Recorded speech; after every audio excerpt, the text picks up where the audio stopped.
Hello, everyone, and thank you for joining us. This is No Soundbites Allowed, and I am your host, Michael Voss, Dragon of the Southern Tier. I'm happy to be here with you as we are about to hear the 2022 State of the Union address coming from Joe Biden, and this is March 1st of 2022. And as you can see, everything is going to be getting started. We are listening to C-SPAN, so there is no other media source that will be talking. We find this to be quite interesting. Woman from New York, Ms. Stefanik, the gentleman from Louisiana, Mr. Mike Johnson, the gentleman from... They're just going through some of the preliminary, oh, look who's here, and all these people who are in the Congress right now waiting to hear Joe Biden speak. This is scheduled to start at 9 p.m. I expect it will start a little bit late. And we look forward to hearing all of your comments about this as the event goes forward. We'll be coming back in just a moment to that. We are looking forward to hearing some of your thoughts. We will put up in the chat. We expect that Joe Biden will be speaking for about 75 to 85 minutes.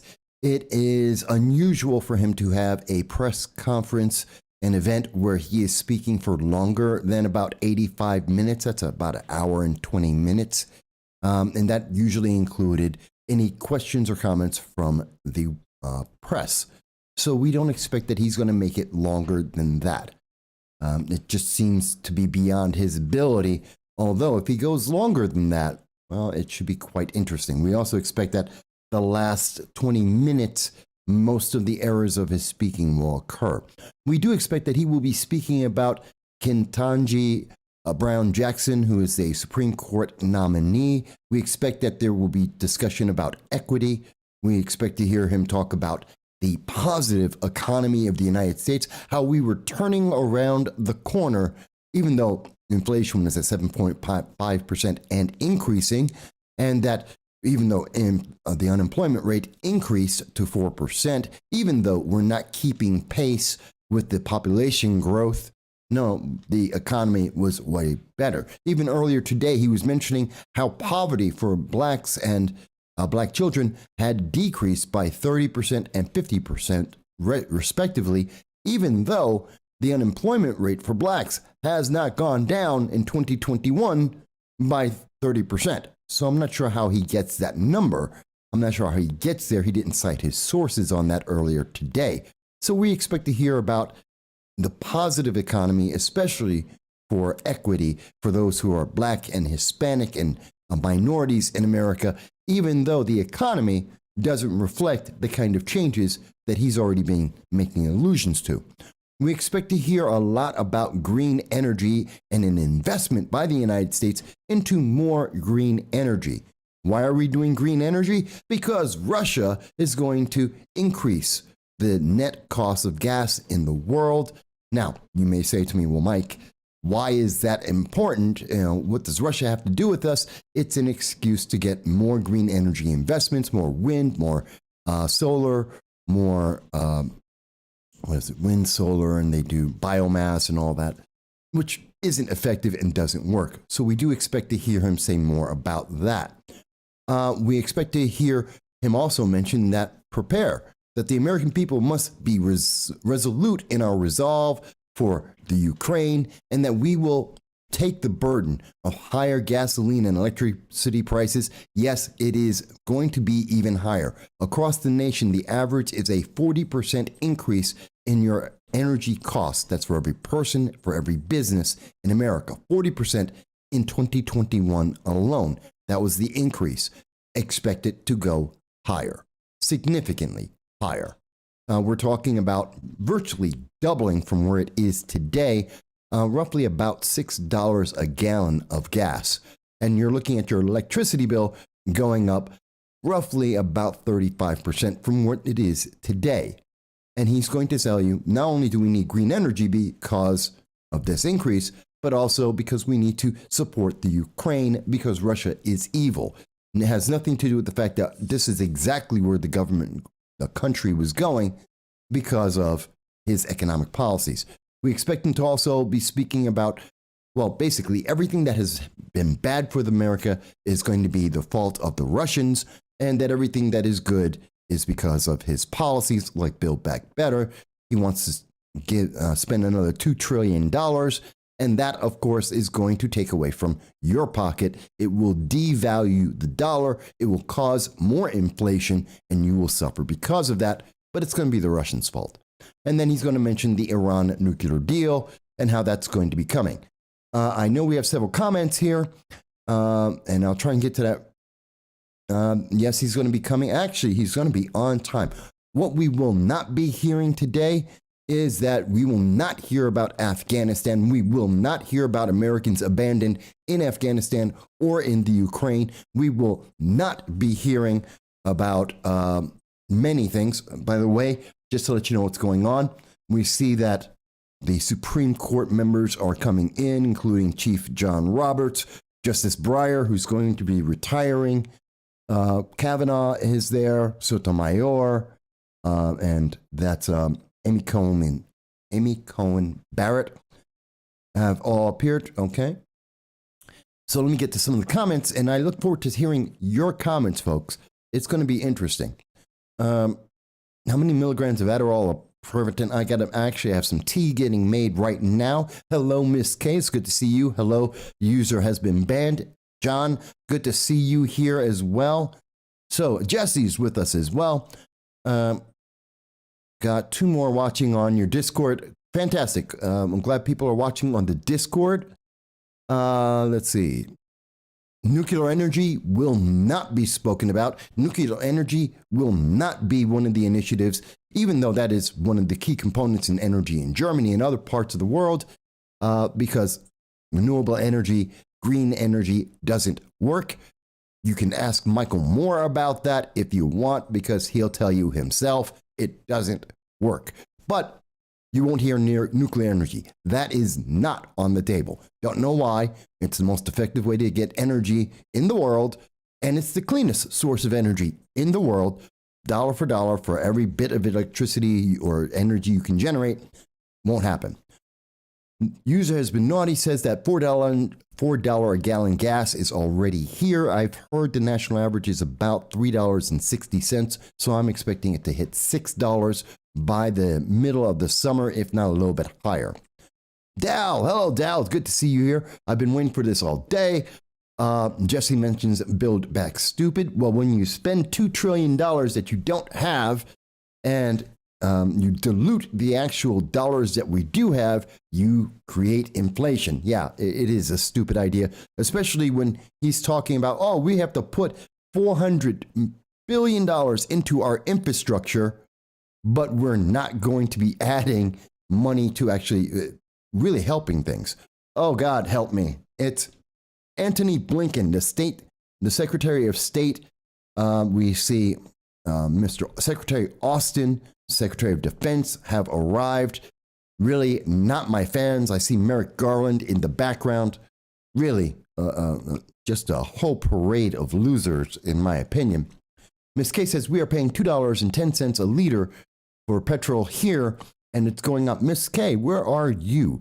You're mentioning liters and petrol, so I'm assuming you're in Australia or Canada? Could be the United Kingdom, not sure.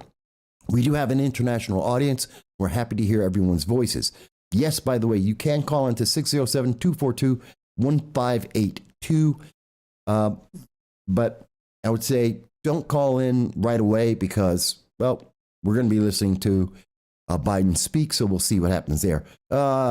Representative Jackson Lee is there too. One of my least favorite, there she is, right there. Woman who wants to take away your Second Amendment rights because she, like Joe Biden, said no one has a reason why you should own an M16 and AK-47. There is no reason why you should own a semi-automatic rifle because there's no need for that. And then you look at the Ukraine and you wonder why. Yes, this is Representative Sheila Jackson Lee, who wants to see women denied the ability to protect themselves from being assaulted. One of my least favorite individuals. Let's see, we have Dow's finishing up some burgers. He's got some beverages and nicotine. Well, I've got my cigarettes and I have tea, which I'm about to get to. Yes. Dal, we're going to hear a lot about Judge Jackson. And by the way, if you're wondering why am I interested in Judge Jackson, what's my problem with her? Easy. She's been on the job for 9 months. She doesn't have the experience. And in those 9 months that she has been on the DC District Court, guess what? She has had 3 of her cases overturned upon review. That is a problem. That is someone who is an activist. In fact, every one of the, all 3 of the cases that were overturned were because of activism. That is a problem. You won't hear that tonight. Tonight, you're going to hear how it's going to be groundbreaking for a woman to be on the Supreme Court. What you won't hear is that she is the most qualified black woman, because she is not. There are far better black women who are judges that are qualified and should be in the Supreme Court contention, but they're too old. They're 65. And you know what? That's not good enough. They want someone there for the next 2 decades, not a decade and a half. Miss Jackson was picked because she's black, a woman, and under 55. That's why she's got the job. The next most important thing is she is an activist, a political activist. That's from the left-leaning media. I believe CNN described her in that manner in their analysis of her. So that's what you're going to hear, equity. Yes, I would expect that Joe Biden's going to get a shot of maybe like B12. It's a speculation on my part, because I don't know his health, that he's going to get something to supplement him to be able to go through, because we don't really see him do more than 120 minutes. Actually, he's hard-pressed to go 60 minutes in any of his speeches, and most recently, he's hard-pressed to make it to half an hour. So we'll see. Will police reform be brought up? Probably. Yes, John. Yes, for some reason, Dow mentions nuclear energy is verboten. I agree. It shouldn't be. There you are, Ms. K. You're in Australia. I forget sometimes. User has been banned is in England. Hello. We have an international audience tonight. I love that. Let's see. Yes, Jesse. Because she's in the United Kingdom, that does make it about $7. The cost of oil is going to go up in the world, because we are going to, first of all, the sanctions, the never before seen, the incredible, powerful sanctions that we have, guess what? They don't include oil and gas, which is 40% of the income of the Russia, which means we're really not hurting Russia where it counts, where it matters, where it would actually have an impact on them.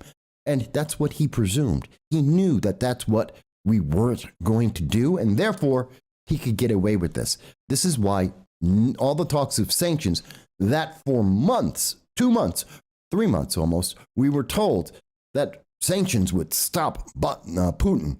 And then once the sanctions didn't stop him, we suddenly had Biden saying, no one ever expected that that was going to have any impact. He is reversing. He is a consistent liar. I give him that. He has consistently lied to the American people, along with this man, General Milley, he's a traitor. General Milley is a traitor, in my opinion.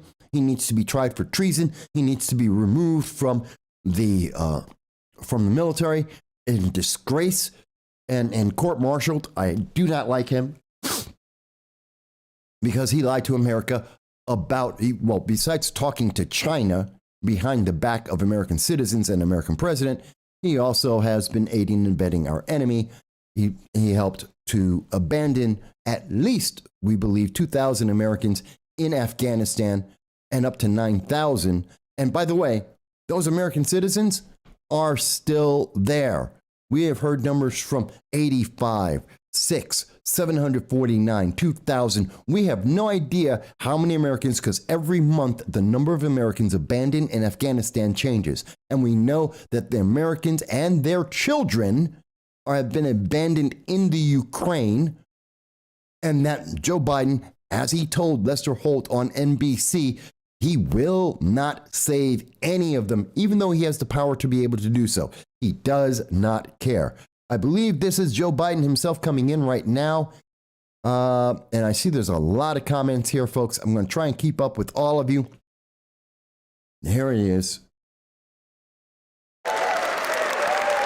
Okay, so we've got a moment here. He's not going to start speaking. He's going to shake some hands and look like he's actually important and liked. I'm going to grab my tea real quick, then we're going to get to this and listen to the many, many lies of Joe Biden, because this is going to be bad. But hang on one second, folks.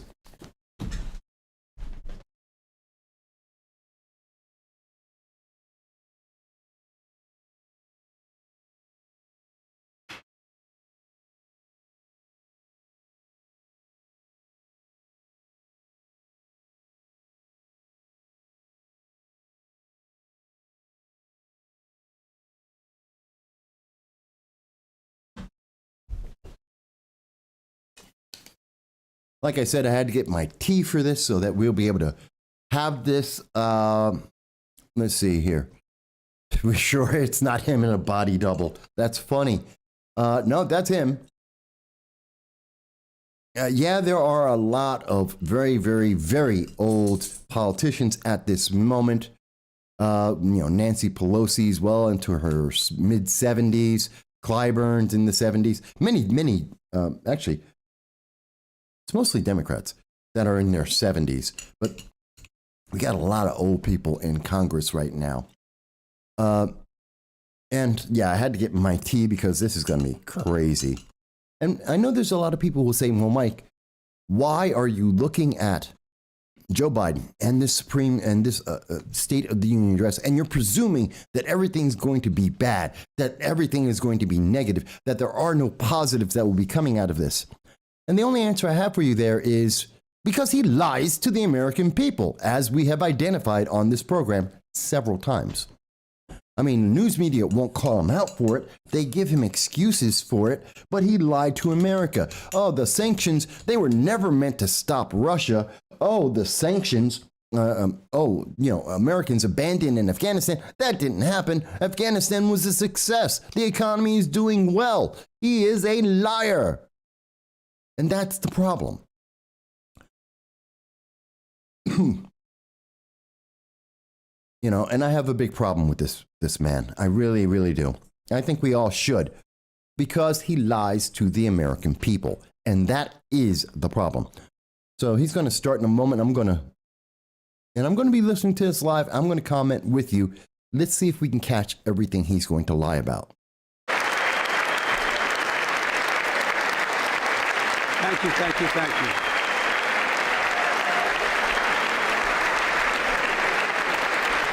Thank you all very much. Thank you, General. Thank you.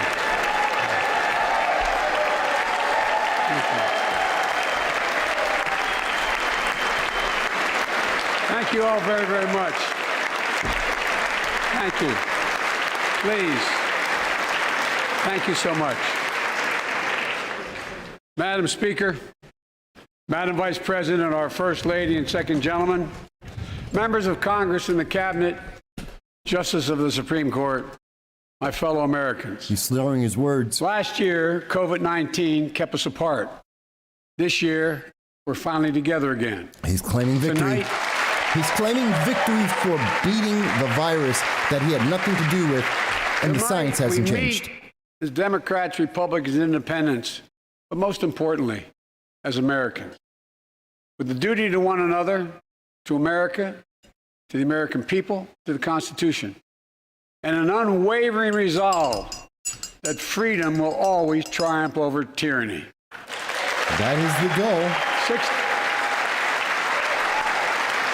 That is the goal. Here, standing ovation for that. Okay.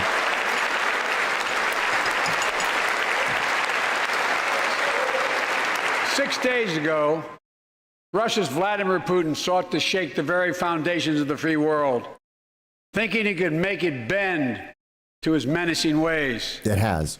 But he badly miscalculated. No, he thought he could roll into Ukraine and the world would roll over. Instead, he met with a wall of strength he never anticipated or imagined. He met the Ukrainian people. He really, really didn't. The Ukrainians, I give them much strength and much credit, but the rest of the world really hasn't done anything. They've abandoned them. Zelensky,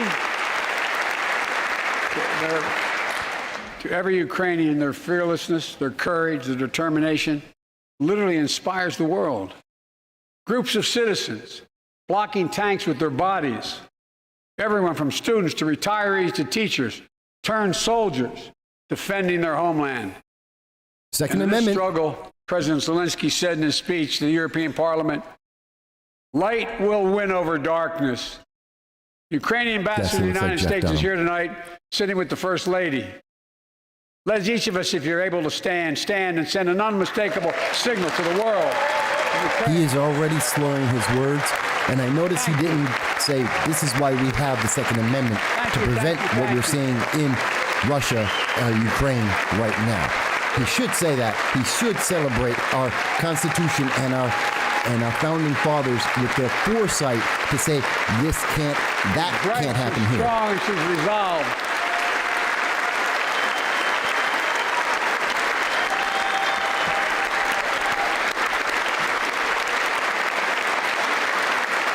By the way, folks, the entire speech that he was going to do got scrapped so he could talk about We, the Ukraine United States tonight. of America, stand with the Ukrainian people. Sort of. Throughout our history, we've learned this lesson. When dictators do not pay a price for their aggression, they cause more chaos. When they do not They pay keep a price, moving. And the cost, the threats to America and America to the world keeps rising. That's why the NATO alliance was created, to secure peace and stability in Europe after World War II. The United States is a member, along with 29 other nations. It matters. American diplomacy matters. American resolve matters. it can. Putin's latest attack on Ukraine was premeditated and totally unprovoked. That's not He true. rejected repeated efforts at diplomacy. He thought the West and NATO wouldn't respond. No, he knew they He would. thought he could divide us at home, in this He didn't chamber, in care. this nation. He didn't care. He thought he could divide us in Europe as well. But Putin was wrong. We are ready. We He are owns the united, eastern and that's portion. what we did. We stayed united. He got the We eastern portion of prepared Ukraine and the extensively southern. and That's what he carefully. wanted. We spent months building coalitions of other freedom-loving nations in Europe and the Americas, from America to the Asian No, we and didn't. African continents, No, we didn't. to confront Putin. No, we did not. Like many of you, I spent countless hours unifying our European allies. No, they are not We unified. shared with the world in advance what we knew Putin was planning and precisely how we would try to falsify and justify his aggression. Which isn't what We happened. countered Russia's lies with the truth. And now that he's acted, the free world is holding him accountable, Yes, because you were weak along enough with that 27 nothing members did of the work. European Union, including France, Germany, Italy, as well as countries like the United Kingdom, Canada, Japan, Korea, Australia, New Zealand, and many others, even Switzerland, are inflicting pain on Russia and supporting the people of Ukraine. Putin is now isolated from the world more than he has ever been. No, he's not. That's not Together- true. We have reenacted pre-existing, mostly pre-existing sanctions. We really haven't isolated Russia. And China and Iran are already stepping in to support them. So there's limited Together, impact along there. with our allies, we are right now enforcing powerful economic sanctions. We're cutting off Russia's largest banks from the international financial system. Some of the Preventing banks. Russia's central bank from defending the Russian ruble, making Putin's $630 billion war fund worthless. Not true. We're choking Russia's access. Russia has had high inflation Choking Russia's before. access to technology that will sap its economic strength and weaken its military for years to come. Don't Tonight, believe that. I say to the Russian oligarchs and the corrupt leaders who bilk billions of dollars off this violent regime, no more. The United States, I noticed, Val, as I mentioned. I mean it. He's leaving out. Oil doesn't. The sanctions don't include oil and gas, and that is a problem. The United States Department of Justice is assembling a dedicated task force to go after the crimes of the Russian oligarchs. We're joining with European allies to find and seize their yachts, their luxury apartments, their private jets. We're coming for your ill-begotten gains. And tonight, I'm announcing that we will join our allies in closing off American airspace to all Russian flights, further isolating Russia and adding additional squeeze on their Which really economy. doesn't make any difference. There really aren't that many flights from Moscow to the United States. I know. I've He has taken no a few idea flights what's at all. coming. The ruble has already lost 30% of its value. The Russian stock market has lost 40% of its value, and trading remains suspended. The Russian economy is reeling, and Putin alone is the one to blame. The economy isn't reeling in Together 3 with our days. allies, we're providing support to the Ukrainians in their fight for freedom. Military assistance, economic assistance, humanitarian assistance.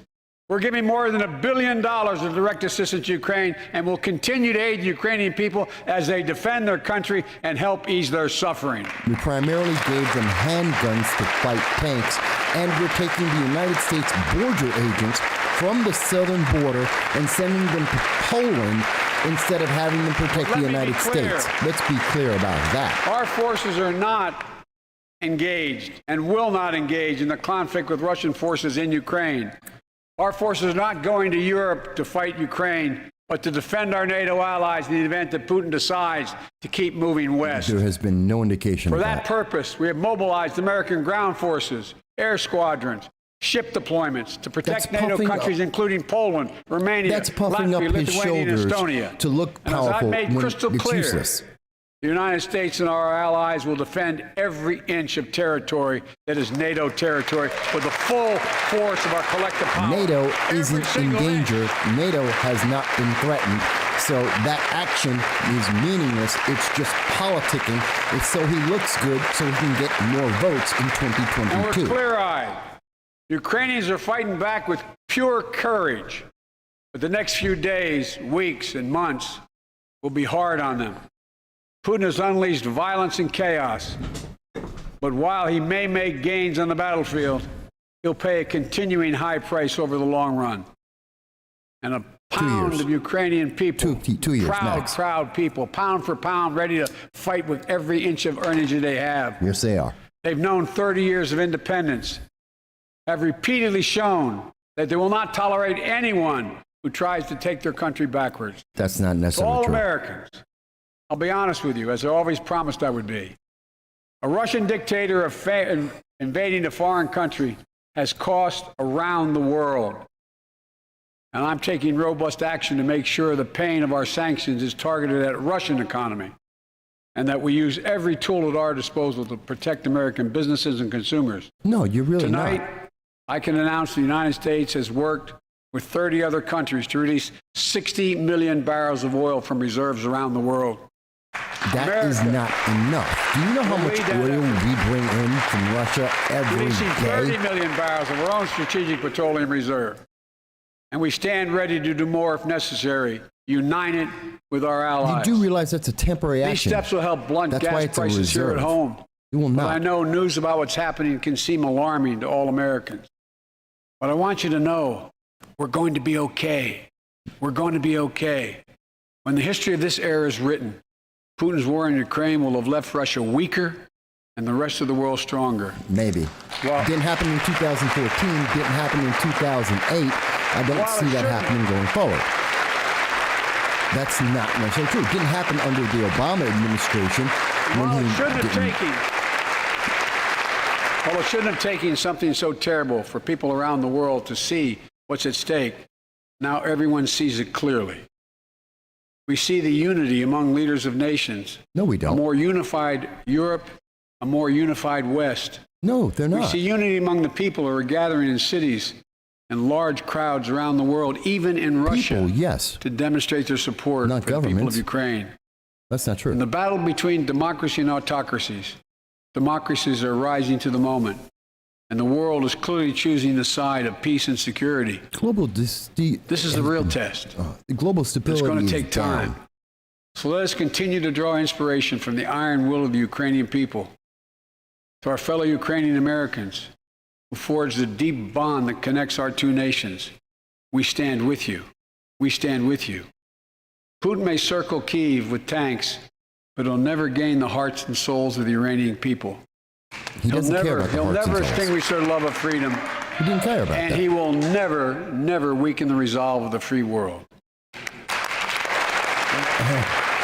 There's so many things wrong with that statement on so many levels, considering how little the United States has been doing. Yes, we have to worry about the We meet tonight they want uranium. They in want an America oil. that has lived through breadbasket. two of the hardest years this nation has ever faced. The pandemic has been punishing, Oh, here and we so go. many families are living paycheck to paycheck, Here comes his struggling to victory keep tour. up with the rising cost of food, gas, housing, and so much more. I understand, like many of She you does look did. like she wants to laugh. My dad had to leave his home in Scranton, Pennsylvania to find work.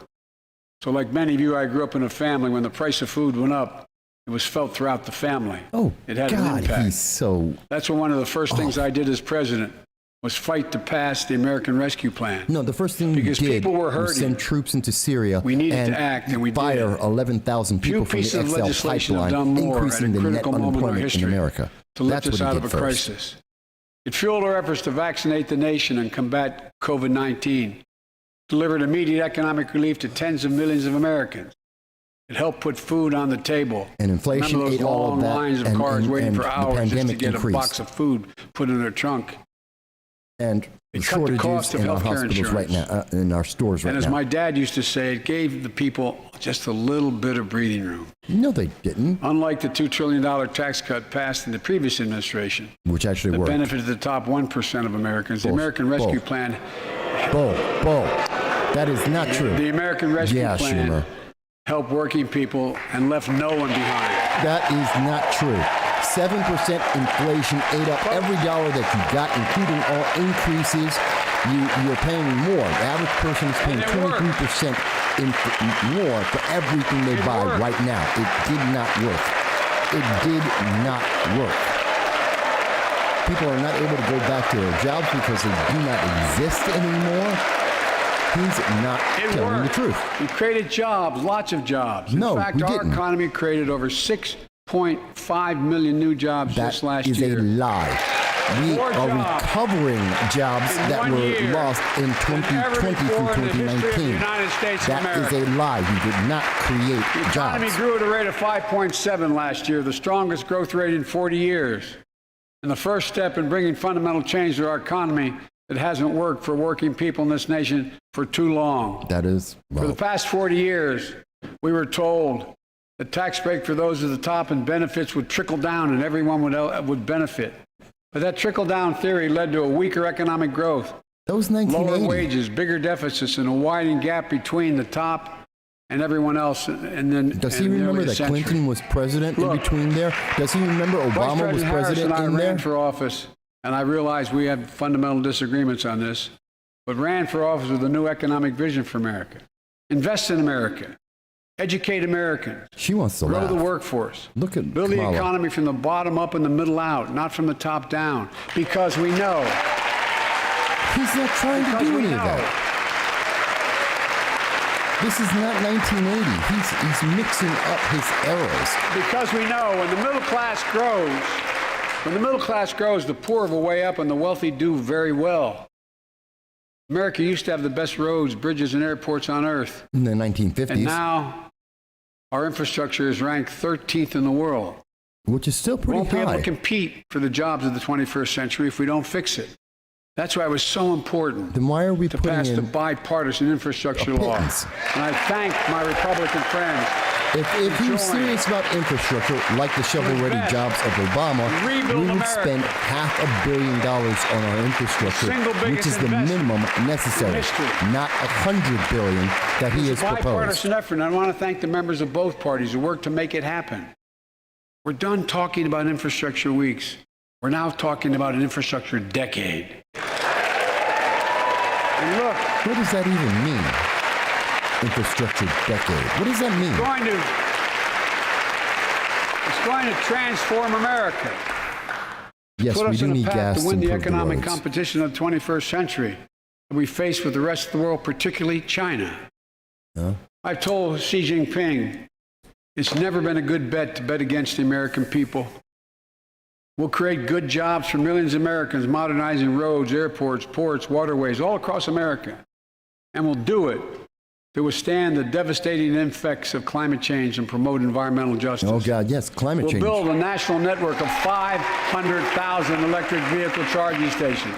Where's the electricity Begin to come from? replace the poisonous lead pipes so every child, every American has clean water to drink at home and at school. I don't have a problem with that. But wait a minute. Where does the electricity come from? Where do we get electricity? Provide affordable, high-speed internet for every American, rural, suburban, urban, and tribal communities. 4,000 projects have already been announced. Many of you have announced them in your districts. And tonight, I'm announcing that this year, it's an election year, we will start fixing over 65,000 miles of highway and 1,500 bridges in disrepair. If this was such an immediate and present thing, why did he wait an entire year to do it? And this is assuming he gets the bill back better. If that doesn't pass, when we use none of this happens. Taxpayers' dollars to rebuild America, we're going to do it by buying America. Buy American products. Support American jobs.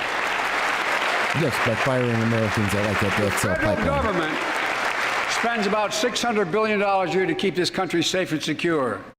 There's been a law on the books for almost a century to make sure taxpayers' dollars support American jobs and businesses. Every administration, Democrat and Republican, says they'll do it. But we're actually doing it. We were doing it under America the Trump administration. to make sure everything from the deck of an aircraft carrier to the steel on highway guardrails is made in America from beginning to end. All of it. All of it. Okay, we'll see about that one. Keep that in mind that he said that, folks.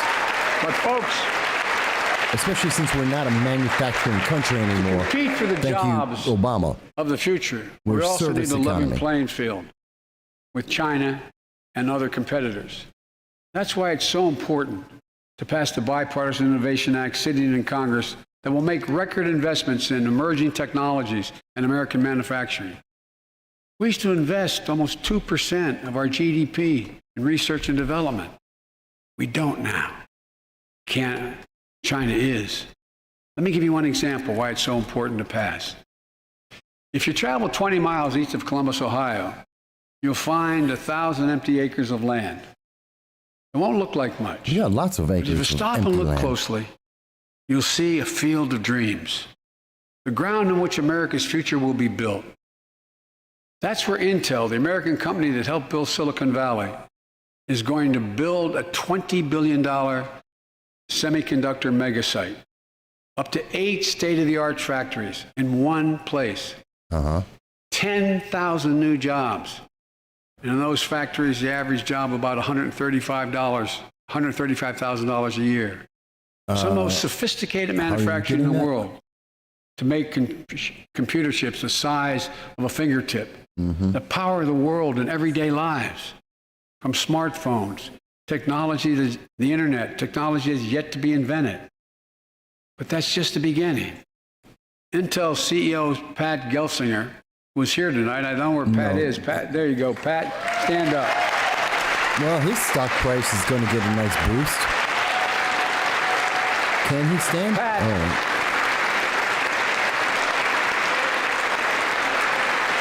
Well, there's a nice kickback. Pat came to see me, and he told me they're ready to increase their investment from $20 billion to $100 billion. Someone needs to find out how much money did Intel give the Democratic Party in 2020. And all they're waiting for is for you to pass this bill. So let's not wait any longer. Send it to my desk. I'll sign it. And we'll really take off in a big way. So he wants Build Back Better.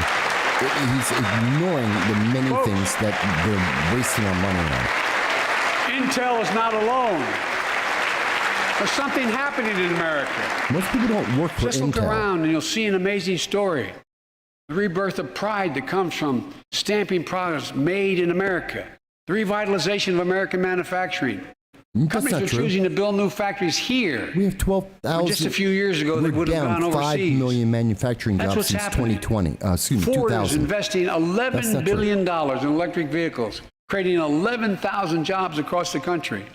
GM is making the largest investment in its history, $7 billion to build electric vehicles, creating 4,000 jobs in Michigan. We started that All under told, Obama. 369,000 new manufacturing jobs were created in America last year alone. We're down 5 million Folks. manufacturing jobs since 2000, partially because Obama transferred the United States from a manufacturing country to being a Powered by service people I've economy. met like JoJo Burgess from generations of union steelworkers in Pittsburgh, who's here with us tonight. Where are you, JoJo? There you go. Thanks, buddy. As Ohio Senator Sherrod Brown says, He couldn't wear a suit? Oh, no, he has to show off his union. That's why. And we have a Sherrod child Brown there? says it's time to bury the label Rust Belt. It's time to see the what used to be called the Rust Belt become the home of a significant resurgence of manufacturing. And with Really? all the bright spots, Wow, in that our was so economy, hard for him to get out. record It's job so growth, much higher bull. wages. Too many families are struggling to keep up with their bills. Inflation is robbing them of gains they thought otherwise they would be able to feel.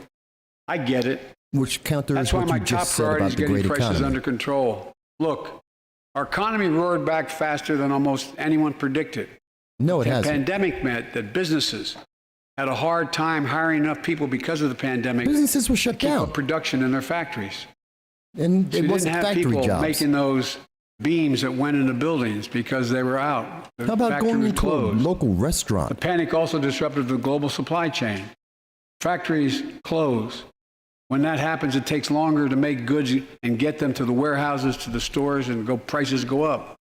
Look at cars last year. Or you have a vaccine 1/3 of mandate all that the won't let inflation was because truckers of take automobile things sales. across the country. There Let's weren't think enough about that. semiconductors to make all the cars that people wanted to buy. And guess what? Prices of automobiles went way up, especially used vehicles as well. And so we have a choice.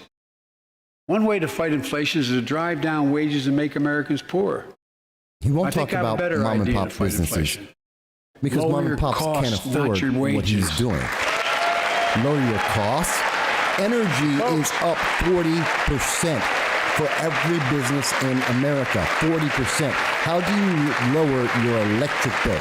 Lights That are means lights. make more cars and semiconductors in America, more infrastructure and innovation in America, more goods moving faster and cheaper in America, more jobs where you can earn a good living in America.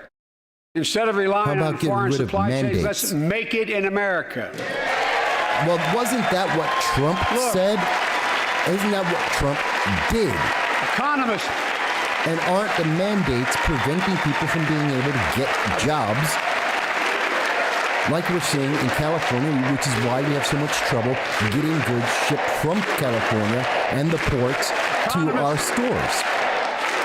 call this increasing the productive capacity of our economy. I call it building a better America. Make America great again. Gee, come My up with plan something original. to fight inflation will lower your costs and lower the deficit. No, it will not. 17 Nobel laureates in economics said my plan will ease long-term inflationary pressures. So? Top business leaders, and I believe most Americans support the plan. No, Here's the plan. most Americans don't. First, cut the cost of prescription drugs. What's that got to do with business? We pay more That has nothing to the do with same business drug or manufacturing. It has produced by nothing the to do same with your company income every in week. America than any other country in the world. That's Just look at separate. insulin.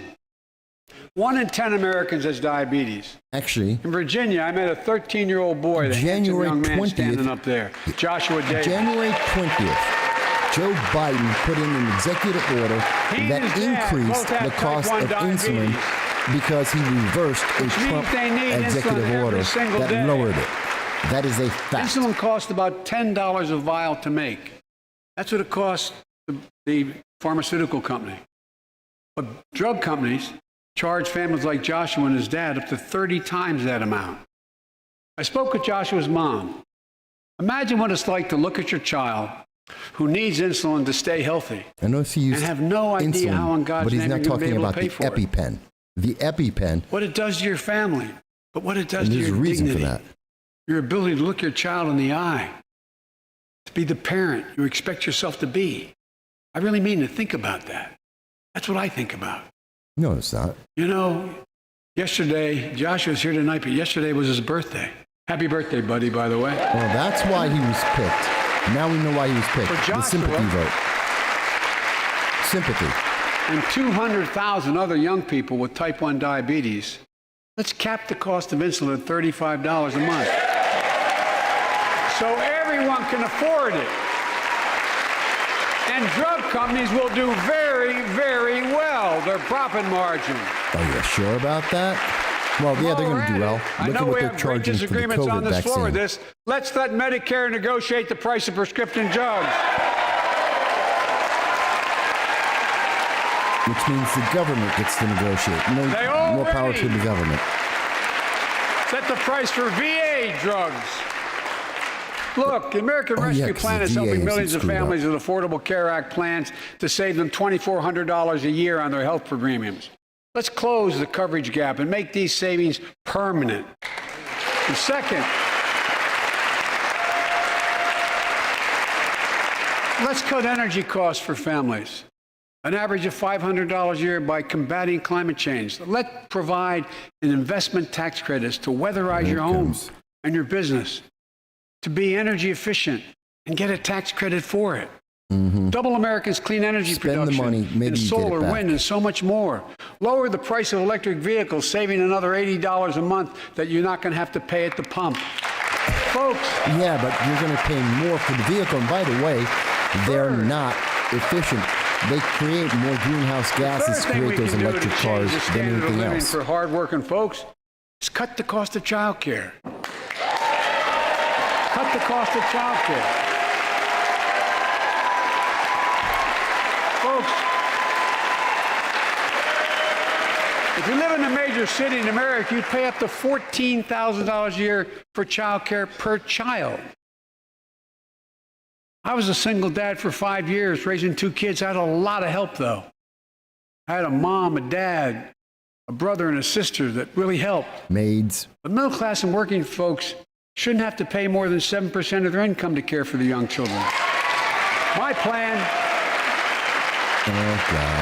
would cut the cost of child care in half for most families. Don't believe that. I love what he Help says. parents, Most including millions families. of women who left the workforce during the pandemic because they couldn't afford child care. People left be the able to get back workforce to because work, their business was shut Generating down. economic growth.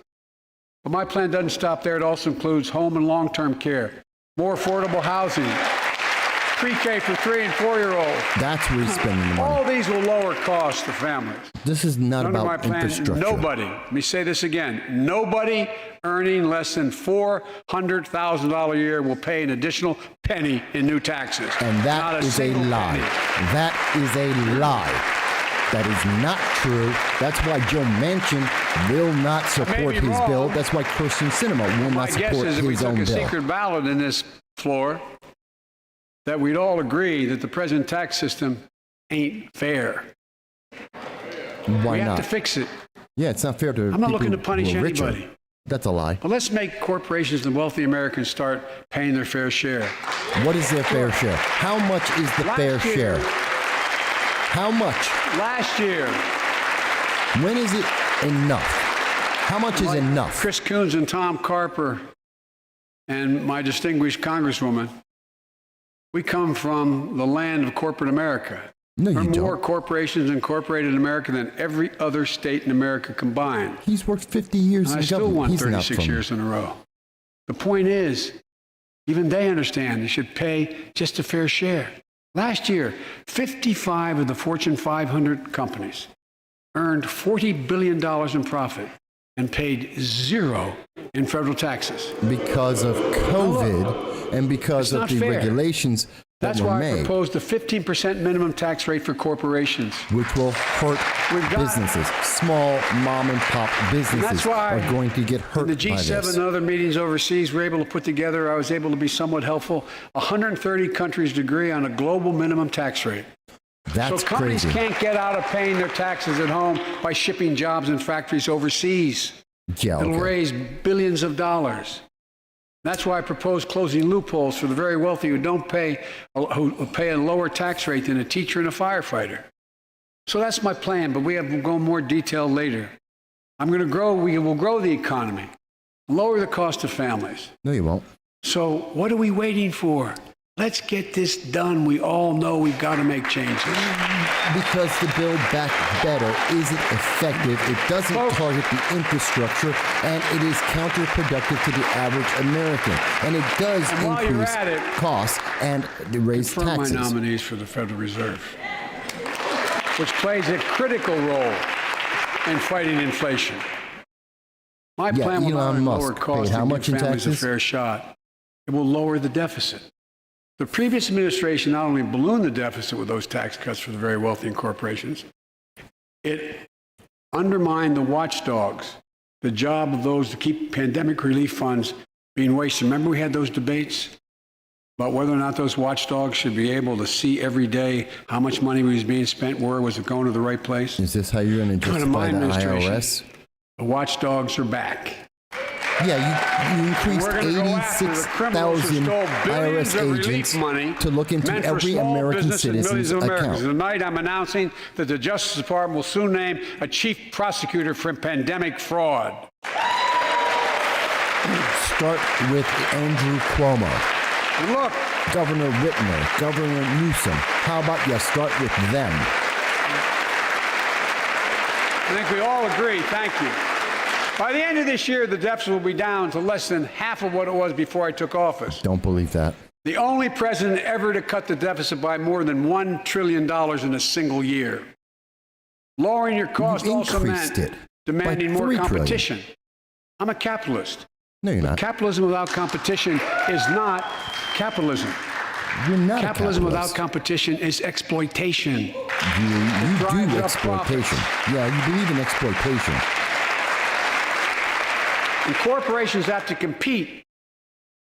Their profits go up and your prices go up when they don't have to compete. Small businesses and What? family farmers and ranchers, I need not tell some of my Republican friends from those states. Guess what? You got 4 basic meat packing facilities. That's it. You play with them or you don't get to play at all. And you pay a hell of a lot more. A hell of a lot more because there's only 4. See what's happening with ocean carriers and moving goods in and out of America. So he's going to create a During new the meat packing pandemic. plant?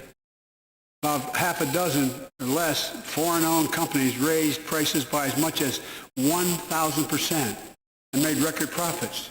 Tonight, I'm announcing a crackdown on those companies overcharging American businesses and consumers. And folks, How are you going to get China to pay for that? How are you going to get China to pay for that? So you're imposing limit. Isn't that what Trump did when he as Wall Street imposed firms take over taxes? more nursing homes, quality in those homes has gone down and costs have gone up. That ends on my watch. Yeah, I know that Medicare the audio is set messing higher up. It's standards coming for from nursing C-stands. homes and make sure your loved ones get the care they deserve and that they should inspect correct and they'll itself. look at closely. We're also going to cut costs to keep the economy going strong and giving workers a fair shot. Provide more training and apprenticeships, hire them based on skills, not just their degrees. Let's pass the Paycheck Fairness Act and paid leave. Raise the minimum wage to $15 an hour. The CBO has said And extend twice, the child every time it tax has been credit, brought up, so no one if has to we raise the increase family the of minimum poverty. wage to $15, Let's we will increase programs, increase increase our start support for unemployment in America HBCUs. by 1.5 million And people. invest in what Jill, our First Lady who teaches full-time, calls America's best-kept secret, community colleges. Oh, Look, free college, folks. Let's pass which the means PRO Act. more taxes.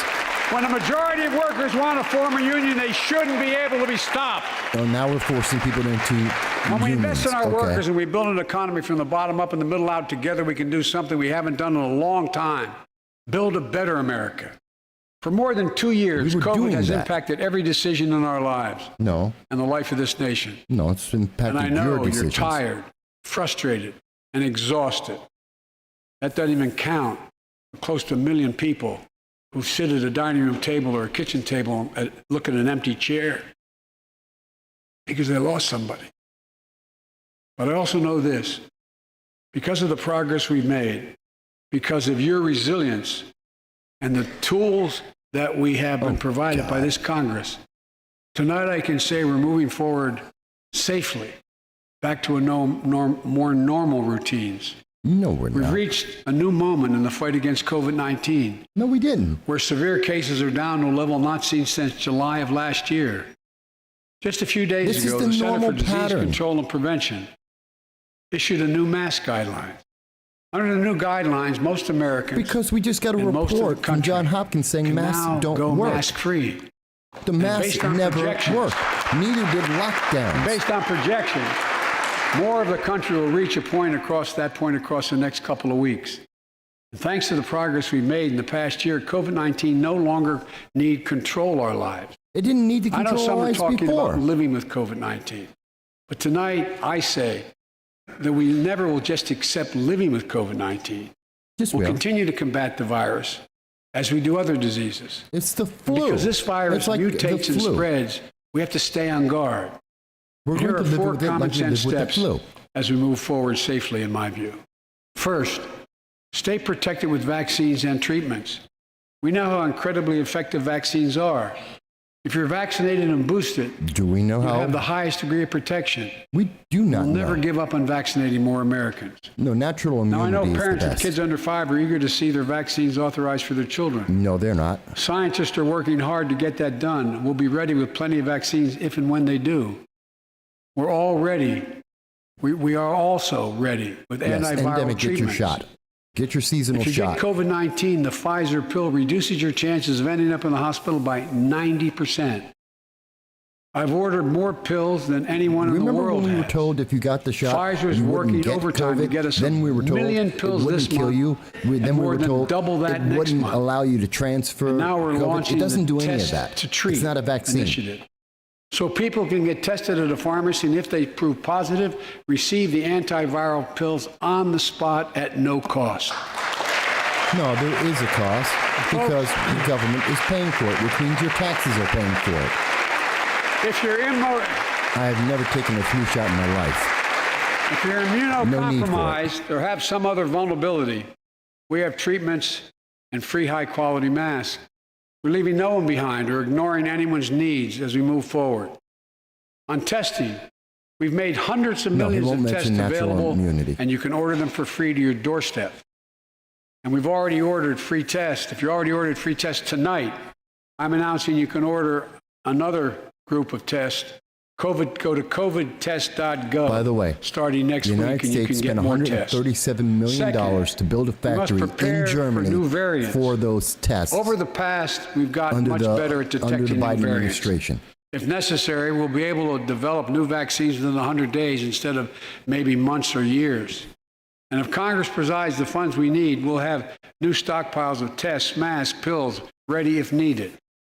I can't promise a new variant won't come. Of course there will But be. I can promise you, Oops. we'll do everything within our power to be ready if it does. Third, There'll always be new variants. You can't stop it. we can end the shutdown of schools and businesses. We have the tools we need. It's Talk time to the for America Democrats to then get and back to stuff. work and fill our great downtowns again with Then people. talk to People the working from home appointed Governor can Kathy feel safe Hochul. and begin to return to their offices. Talk to We're Newsom. doing that here Talk in to the federal Whitmer. government. Tell them to The let us vast go back majority to of federal work. workers will once again work in person. Without Our schools mandates. are open. Let's keep it that way. Our kids need to be in school. Now, look at the reversal. Do you see the reversal they have made? These very same Democrats standing and clapping right now were the ones who told you you couldn't send your kids to school, that you couldn't go to work, that you have to be 75% mandated. 75% of adult Americans fully vaccinated, and hospitalizations down by 77%. Most Americans can remove their masks and stay in the classroom and move forward safely. We achieved this because we provided free vaccines, No, treatments, we tests, and achieved this masks. because of natural immunity Of course, and continuing this the costs variants money. becoming less So I'll deadly, not surprise which you. it I'll be already back to was. see y'all. And I'm going to soon send a request to Congress. The vast majority of Americans have used these tools and may want again. We may need them again. So I expect Congress, and I hope you'll pass that quickly. Fourth, we'll continue vaccinating the world. We've sent 475 million vaccine doses to 112 countries, more than any nation on earth. We won't stop because you can't build a wall high enough to keep out a vaccine. The Are we going to vaccine talk can about stop immigration? the spread. Wait a minute, of you these told us diseases. that we could stop it by being locked in No, our we houses. lost so much in COVID-19. Time with one another. Let's talk about The immigration. Go worst to of all, immigration. much the loss of life. Let's use this moment to reset. So stop looking reset. at COVID as a partisan dividing line. See it for what it is. You've been a god-awful using it disease. as a part. Oh my God! Let's stop seeing each other as enemies. Start seeing each other for who we are. This Fellow is the man who Americans. told you that if you are unvaccinated, you're going to die. That he had no patience for the unvaccinated. He wants to have us all feel kumbaya, feel good, and he's the one who's been leading the charge to divide Americans. We can't change how divided we've been. It was a long time in coming. But we can change how to move forward on COVID-19 and other issues that we must face together. I recently visited New York City Police Department days after the funeral of Police Officer reform. Here we go. Wilbur Mora and his partner, Officer Jason Rivera. They were Revisioning our responding to police. a 9/11 call when a man shot and killed them with a Yes, stolen gun. Officer Moore was 27 years old. Officer Rivera was he's going 22 to years old. blame it on the Both guns. Dominican Americans who grew up in the same streets that they later chose to patrol as police officers. I spoke with their families, and I told them that we were forever in debt for their sacrifices. And that's And why we'll carry you're, on their mission to restore the trust Here and it comes. safety every He's- community deserves. and that's why he's going to revision our police. Like some of you that have been defunding around the for a police. while, I've worked with you on these issues for a long time. and I you know failed. what works. No, you don't. Investigating crime prevention and community policing, cops who walk the beat, who know the neighborhood, and who can restore trust and safety. He's talking not only to abandon our progressives. streets. Only to Or progressives. choose between safety and equal justice. Let's come together and protect our communities, restore trust, and hold law enforcement accountable. That's Law why the enforcement Justice isn't the Department problem. has required body cameras, banned chokeholds, and restricted no-knock warrants for its officers. They're not the problem. That's why the Crime American is the Rescue problem. Plan that you all provided $350 billion that cities, states, and counties can use to hire more police, invest in more proven strategies. It wasn't for hiring more police. It was to get more of the social workers out. And it has strategies failed. like- Crime is up across the country. Crime has gone higher. Proven strategies like community violence interruption, trusted messengers, breaking the cycle of violence and trauma, giving young people some hope. It didn't work. We should all agree Crime the is answer up. is not to defund the police. It's just to said fund that. the police. No, you just said you want to defund the police. You're revisioning the police. You're reimagining the police. It's a wonderful spin word, but the effect has been in Fund them every with single state resources and to training. decrease the number of police officers. Resources and training they need to protect our communities. I ask Democrats and Republicans alike to pass my budget and keep our neighborhoods safe. We'll do everything in my power to crack down on gun trafficking, Gun ghost traffic- guns. Yeah, You ghost can buy guns aren't the online, problem. Assemble at home. No Ghost serial guns numbers. are so Can't small be they traced. aren't even tracked by I the ask Congress to FBI. pass proven measures to reduce gun violence. Pass universal background checks. Why? We already have should background anyone checks. on It the doesn't terrorist list work. be able to purchase a weapon? Why? Because the government doesn't prosecute. That's one of the biggest problems. He's Man, such a assault liar weapons with about this. high-capacity magazines hold up to 100 rounds. You think the deer are wearing Kevlar vests? Look, No, I repeal think the that we liability need to shield. protect It makes ourselves gun from a government manufacturers like the only Ukraine industry in America is. that can't be sued. The only one. That's not true. They're not the only ones, and it's Imagine not had their we fault. done that with the tobacco manufacturers. Imagine if we do that These to our laws car don't infringe on the companies. Second Amendment. They save lives. The most fundamental right in America is the right to vote and have it counted. Oh God, And he's look, switching. He's just it's under running through assault. ideas now. In state after state, new laws have been passed. Not only to suppress the vote, we've been there before, but to subvert the entire election. Name Again, one this law. happened. Name Tonight, I one law call that on the has Senate done that. to pass the Freedom to Vote Act. No, Pass do the not. John Lewis Act, Voting Rights Act. No, do not do that. Name And while you're one at it, law that has stopped pass the any Disclosure American Act from so being able to Americans know vote. who's funding our election? Look, tonight, I like to honor someone who dedicated his life to serve this country. Justice Breyer, an Army Wow, veteran, he's just running through constitutional issues scholar, right now. retiring Justice of the United States Supreme Court. Justice Breyer, thank you for your service. Thank you, thank you, thank you. Yeah, okay. I'm not a fan of Justice Breyer. 47 minutes in, he's getting close to wrapping up, I think. This is going to be one of the shortest State of the Unions ever, I And we think. He's all not even going to know- make it to 70 minutes. No matter what your ideology, we all know one of the most serious constitutional responsibility a president has is nominating someone to serve on the United States Supreme Court. Equity, here it comes, equity, social justice. As I did 4 days ago, I've nominated the Circuit Court of Appeals, Ketanji Brown Jackson, one of our nation's top legal minds, Not the most qualified, though. who continue in Justice Breyer's legacy of excellence. Yes, she is an activist. She is an activist judge. Former top litigator in private practice, a former federal public defender, from a family of public school educators and police officers. Which has nothing to She's do a with her consensus builder. qualifications.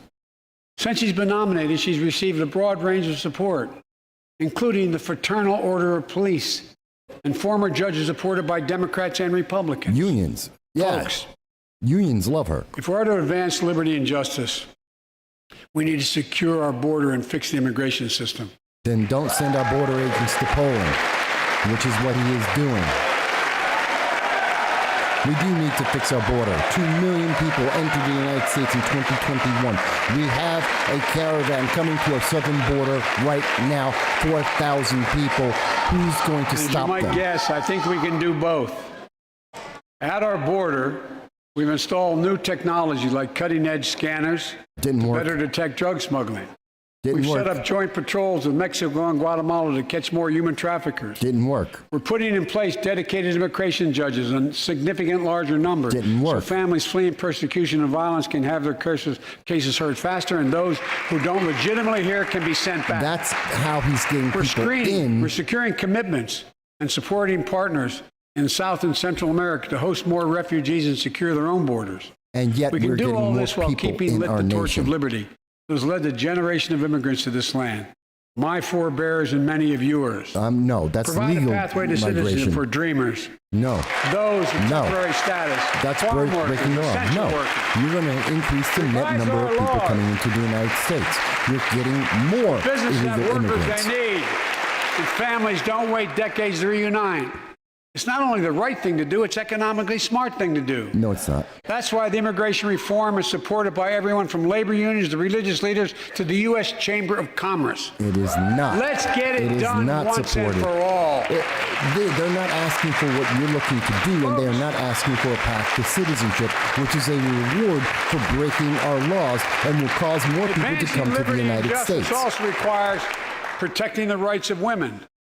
The constitutional right affirmed by Roe v. Wade, standing precedent for half a century, is under attack as never before.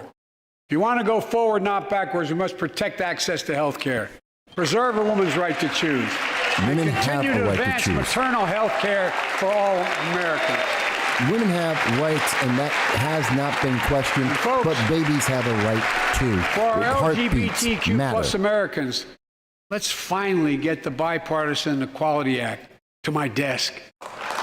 The onslaught of state laws targeting transgender Americans and their families.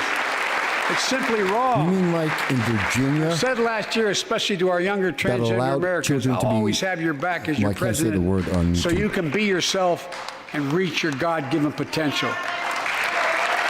Folks, You know, let's remember what happened. And as I've just demonstrated, although often appears we do not agree, he's just running through things and right now. that we do agree on a lot more things than we acknowledge. I signed 80 bipartisan bills into law last year.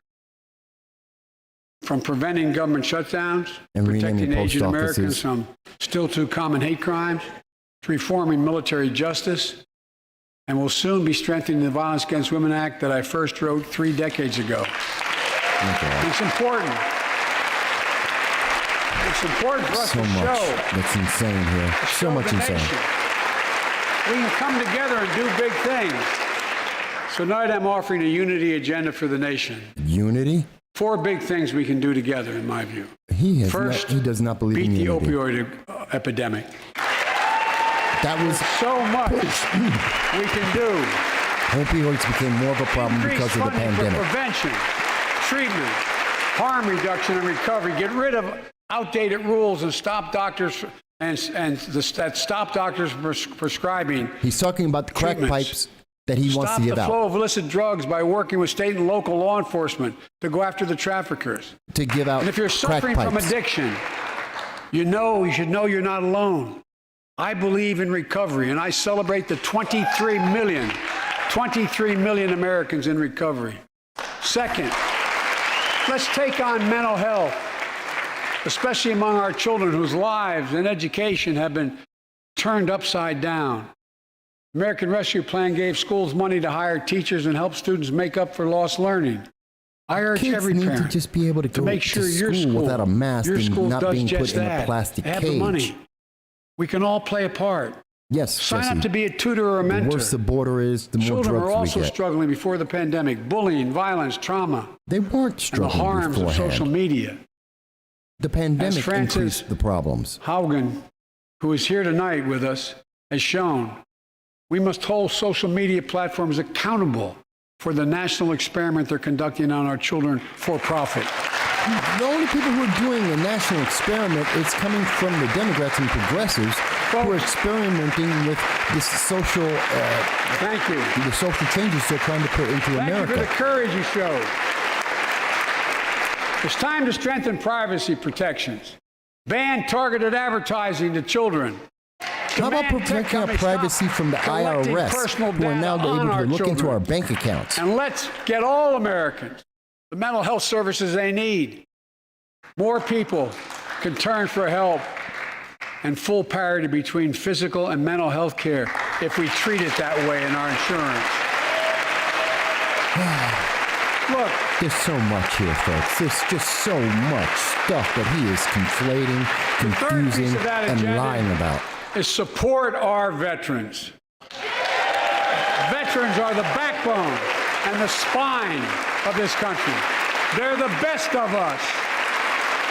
No doubt. I've always believed that we have a Clyburn sacred would stand for obligation that. to equip those we send to war and care for those and their family when they come home. My administration is providing assistance in job training, housing, and now helping lower-income veterans get VA care debt-free. And our troops in Iraq and Afghanistan have faced many dangers. Ooh, yeah, talk One about being stationed at Afghanistan. bases breathing in toxic smoke from burn pits. That has not been Many the of you have major been problem. there. I've been in and out of Iraq and Afghanistan over 40 times. These Yeah, burn the pits that white rage. incinerate There's waste, one of the social waste of experiments. war, medical and hazards material, jet fuel, and so much more. And they come home. Many of the world's fittest and best trained warriors in the world. Never the same. Headaches, numbness, dizziness, Burn pits are not the a biggest problem cancer that's that facing would put them members of the in a flag military. draped coffin. Let's be honest. That isn't I their know. biggest concerns. That's not their biggest challenge. Ooh. One of those soldiers was my son, Major Bo Biden.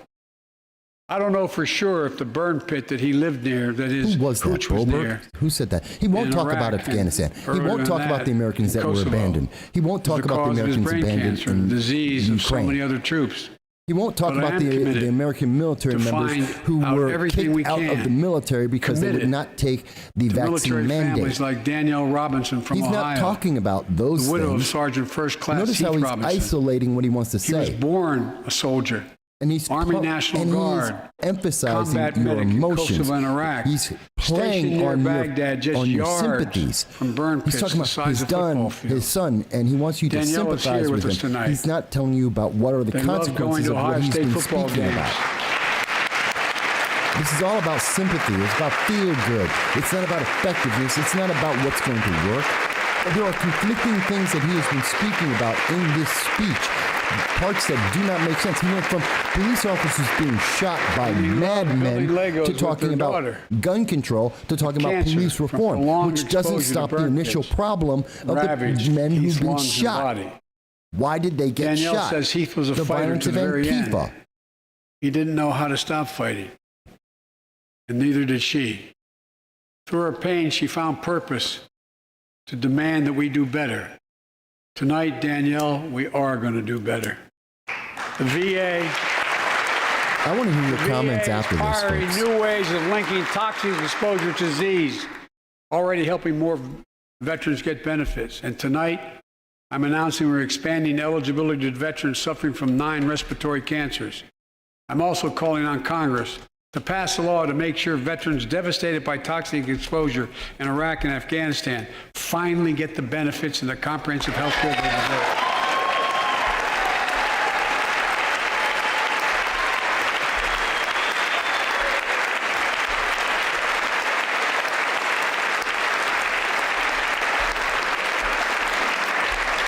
And fourth and last, let's end cancer as we know it. This is personal. Really? We're going to end cancer? You sure about that? Okay. I mean, that's commendable if we can get it done. I don't think we This can. is personal to me and to Jill and to Kamala and so many of you. So many of you have lost someone you love. Husband, wife, son, daughter, mom, This isn't dad. like getting to the moon. Cancer is the number 2 cause of death in America, second only to heart disease. Last month, I announced the plan to supercharge the cancer moonshot that President Obama asked me to lead 6 years ago. Our goal is to cut cancer death rates by at least 50% over the next 25 years. And I think we can do better than that. As we have said on this Turn program, cancers we expect from death Biden will sentences be, into the 25th treatable diseases. amendment will be enacted. More and he will be support for replaced by patients and their Kamala families. on January 20 of To 23. get there, I call on Congress to fund what I called ARPA-H, Advanced Research Projects Agency for Health, patterned after DARPA and the Defense Department. Projects that led in DARPA to the internet, GPS, and so much more to make our forces more safer and be able to wage war That's more with more technology. That's clarity. not nature. ARPA will have a Cancer is singular an purpose: effect of nature. to drive breakthroughs in cancer, Alzheimer's and diabetes, and more. A unity agenda for the nation. We can do these things. It's within our power. I would not say that we and I don't. don't see a partisan edge to any one of those 4 things. My fellow Is it Americans, cancer? No. You know what? Go for it. tonight I have no problem with that. Although I do not believe we've in gathered socialized in this medicine. sacred space, a citadel of democracy, in this capital. Generation after generation of Americans have debated great questions 60 minutes. amid great strife. He's just about Have done. done great things. He's almost out We of fought for energy. freedom, expanded liberty, debated batteries. totalitarianism and terror. We built the strongest, freest, and most prosperous nation the world has ever known. And then we gave it Now away. is the hour, our moment of Mitt Romney, of all responsibility, people. our test of resolve and conscience, of history itself. It is in this moment that our character of this generation is formed. That's Our not purpose true. is found. No, it is Our not. future is forged. No, it is not. Well, I know this Oh, nation. God. A liar. We'll One meet of the worst test. liars in Congress. Adam Protect Schiff. freedom and liberty. Expand fairness and opportunity. And we will save democracy. As hard as those times have been, I'm more optimistic about America today than I've been my whole life. Democracy Because I is see the not in future that's danger in within the our United grasp. States. because I know there's simply nothing beyond our capacity. We're the only nation on earth that has always turned every crisis we faced into an opportunity. The only nation that can be defined by a single word, possibilities. So on this night, on our 245th year as a nation, I've come to report on the state of the nation, the State of the Union. And my report is this: the State of the Union is strong because you, the American people, are strong. Definitely not because of our politicians. We are stronger today than we were a year ago. No, that's not true.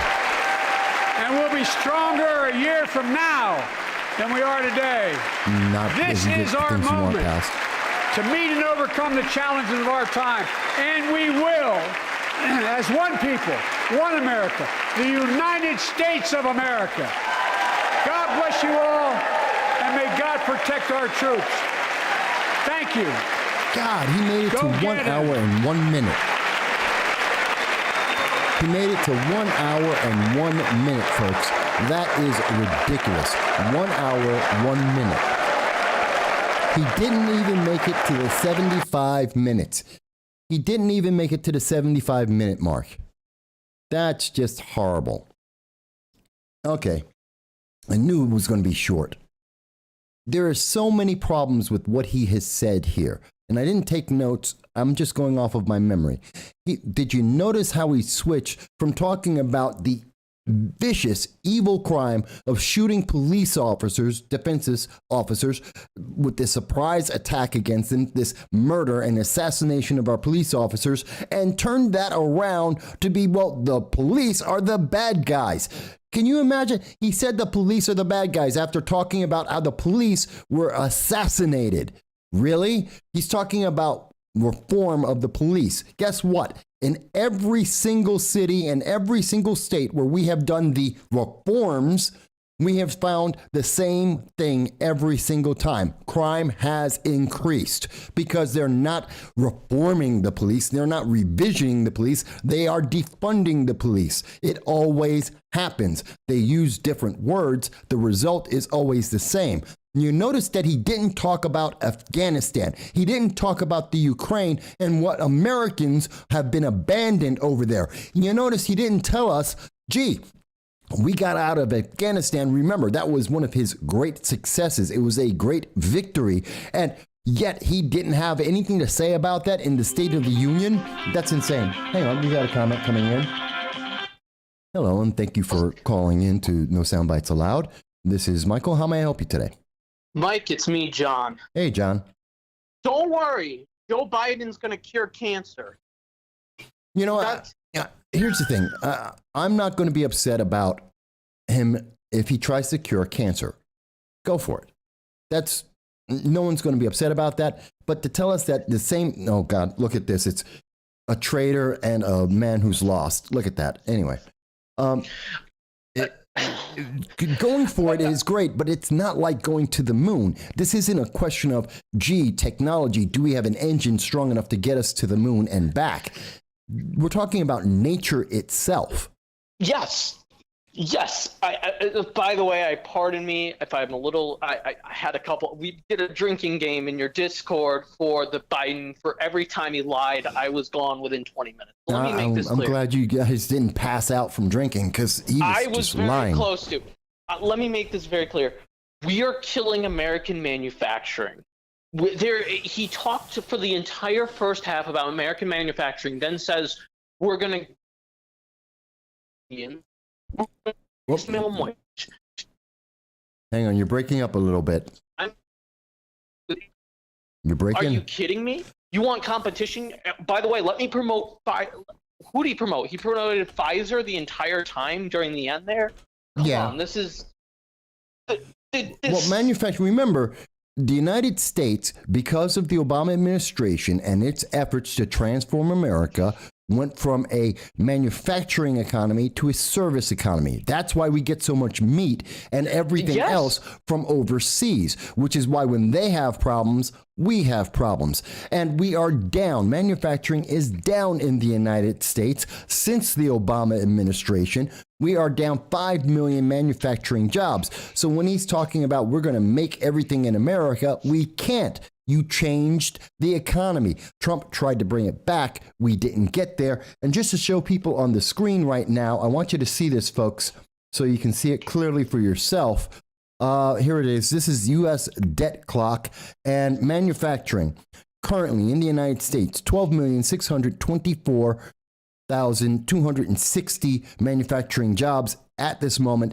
In 2000, there were 17,253,933 manufacturing jobs. We are down 5 million manufacturing jobs. Our national debt at this moment, the spending is 6.9 trillion. Actually, actual spending by the government is $7 trillion.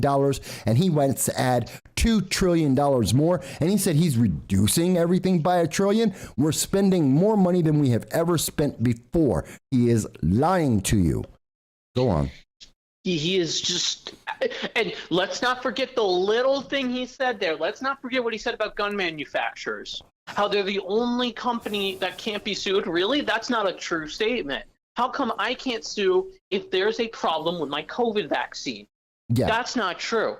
He is lying through his teeth, and he knows it while promoting big pharma. Let's go to guns. I love what he had to say about guns because it's so obtuse. He says, oh, we have to punish gun manufacturers at the same time that he is sending out U.S. arms, handguns, and rifles, semi-automatic rifles, to the Ukraine so that the Ukrainian people, average citizens, can be armed so they can fight and protect their country. Gee, something doesn't make sense here. He is willing to arm the average citizen in the Ukraine, but he is willing to deny the American citizen the same right to be armed as our Constitution guarantees. Mm-hmm. Isn't this some kind of disconnect there, folks? It's cognitive disconnect. He's lying. I will say this. He has realized his party messed up with the defund the police line. That's why he had to say we have to fund police, because he knows his party is going to lose hard because they push for defund the police. Cori Bush, after the city of Minneapolis suffered $1 billion in damages alone, that one city, they got burned down that much after the after the public, including the high percentage, the majority of black residents in Minneapolis, said they want more police, not less police.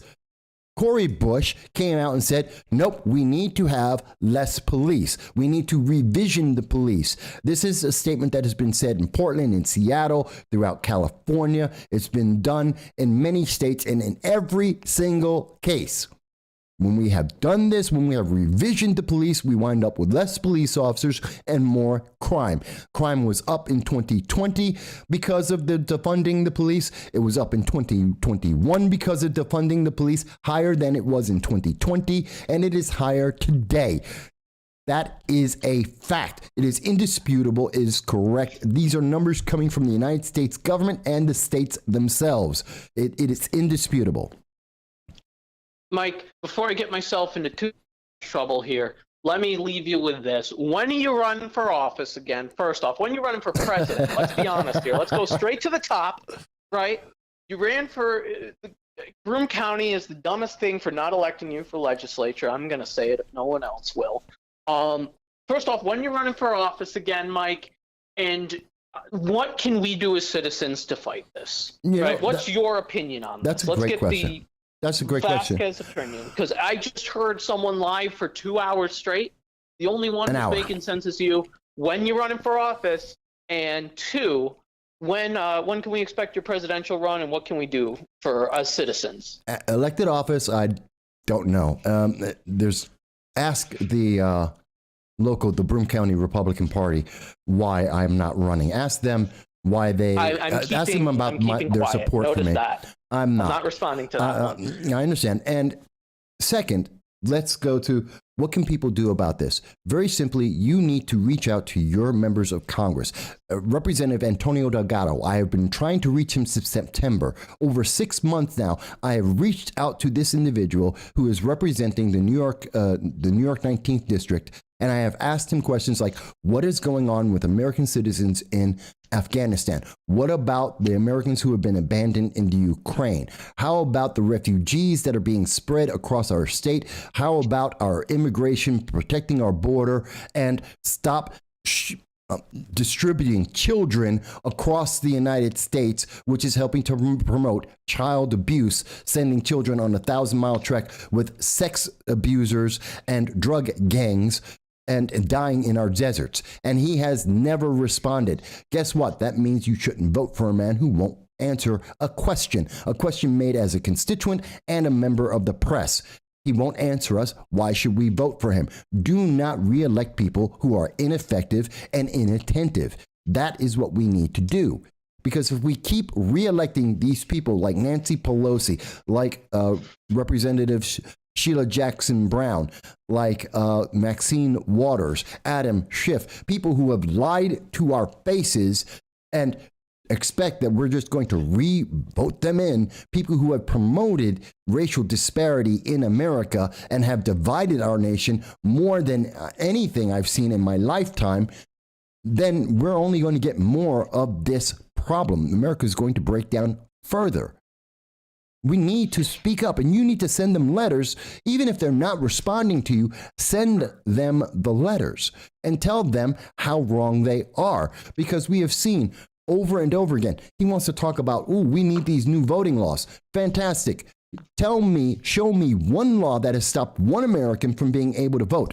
The closest I can come to that is when I did an interview and we had live on this program an American citizen, New York resident, who was almost denied the ability to vote because of the pandemic restrictions, not because of his ability to vote. And yes, he happened to be a black man, and he was stopped from voting because of the pandemic restrictions and not because of any law. That isn't real. That is a lie. There isn't. And I noticed he didn't mention, but we're also in San Francisco, in New York City, we're giving illegal aliens the right to vote. We are giving non-citizens the right to vote, which will change our elections. In New York State alone, that's 800,000 people who will vote in our elections that do not have that right. And you think that's not going to have an impact? I think it will. I completely agree. Mike, great talking to you. I got to go before I get myself into some trouble here after a couple of drinks. But keep up the great show. And the final question, when you come to Arizona, you know you're invited down anytime to start doing a show down here for at least a week so you can see what's going on in the landscape. You're always invited. I hope your audience pressures you into coming down to Arizona to see what we have to offer in terms of politics. You'll get some real good coverage to see what actual Americans think rather than what the communist state of New York thinks. God bless you, Mike. I'm glad you're doing the show. I can't wait for you to run again. Well, we will see. It's not impossible. But thank you for calling in. Nothing's impossible with you, Mike. Have a good one. You too. So yes, folks, I'm looking forward to your calls. By the way, I am looking forward to seeing the response from the Republican Party. I'm looking forward. And remember, for the first time ever, we're going to hear from members of the Democratic Party. The progressive wing of the Democratic Party, Rashida Tlaib, is going to make a rebuttal against the Democratic Joe Biden in the White House. So this is going to be quite interesting to hear their rebuttals about this. I'm waiting to see this. I haven't seen their rebuttal yet. It should be coming soon. I'm just waiting for that so that we can hear that. This is crazy, folks. I mean, did you see how he ran through so many subjects? He didn't want to, in every single one of them, he was just focusing on, how do you feel? Don't you feel? Feel. Don't think, don't consider the consequences. Don't think about the details. Don't think about what has happened and what is happening. No, just feel. I mean, literally, if we're listening, and it really struck me how absolutely obtuse it was to hear him talking about gun control and also hearing about what he's saying about the Ukraine, mixing these two ideas together as if they're two separate things. You can't have an office when you're not in an office. Sorry about that. So it makes no sense. It just doesn't make sense. And he's talking about, well, no one is going to pay, no one who's under the $400,000 will pay more in taxes. That is a lie. He tells you that we need to have a minimum wage of $15. I have covered on this program for years the impact of increasing the minimum wage to $15.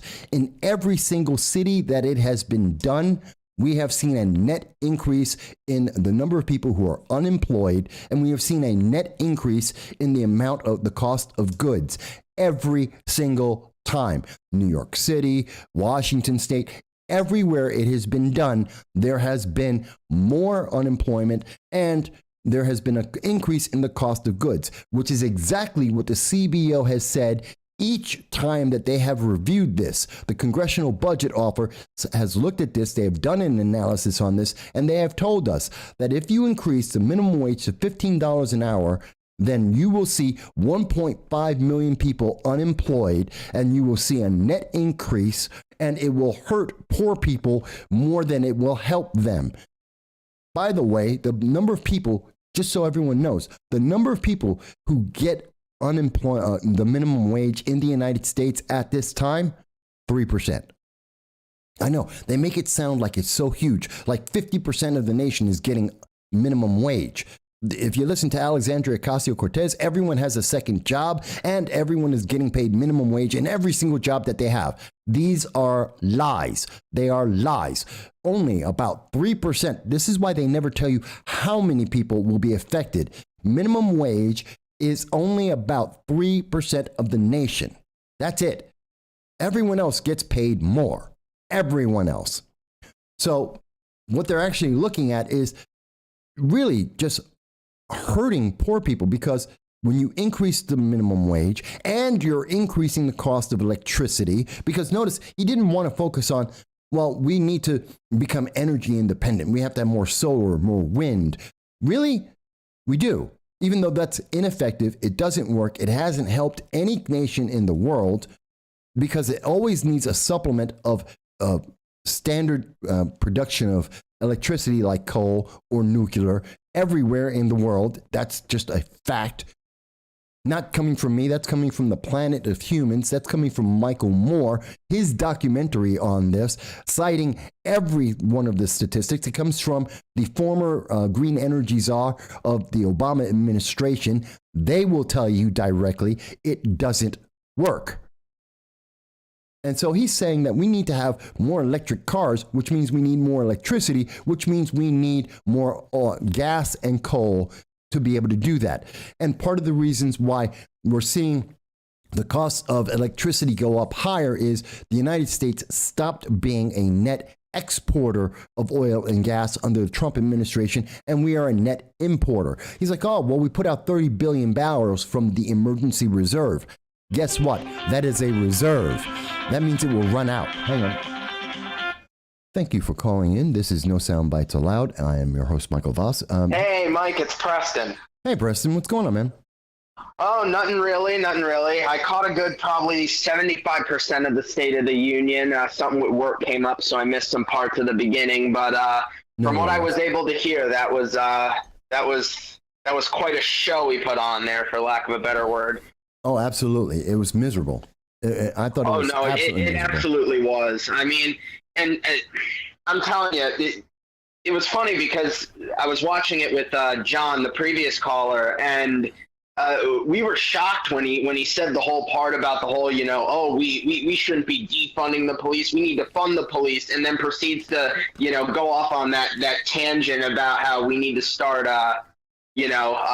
putting all these restrictions on the police and stuff like that. I mean, it's crazy. He talked about how, we had all these great job numbers, and then the job numbers that he proceeded to give literally weren't good job numbers at all. No. Not to mention, I believe it was you who actually said, Mike, that a lot of those job numbers are because we are literally coming out of a pandemic where everybody was losing their jobs, and not because we're even creating new jobs. Yeah, we haven't created new jobs. To be exact about this, and this is confirmed by economists around the world, and it's a fact, we are recovering jobs from 2019 that were lost because we shut down everything because of the pandemic. And when you include the increase in the number of people in the nation, because our population is growing, well, that means that we are behind. We are actually less than keeping pace with this. We're not, so he's saying, oh, we got 6.5. No, we didn't create 6.5 million jobs. That is a lie. Nor are we keeping pace with the population on the number of jobs that we should have in this nation. That's why unemployment increased, and I expect it to continue to increase because he is a liar and our economy is doing worse.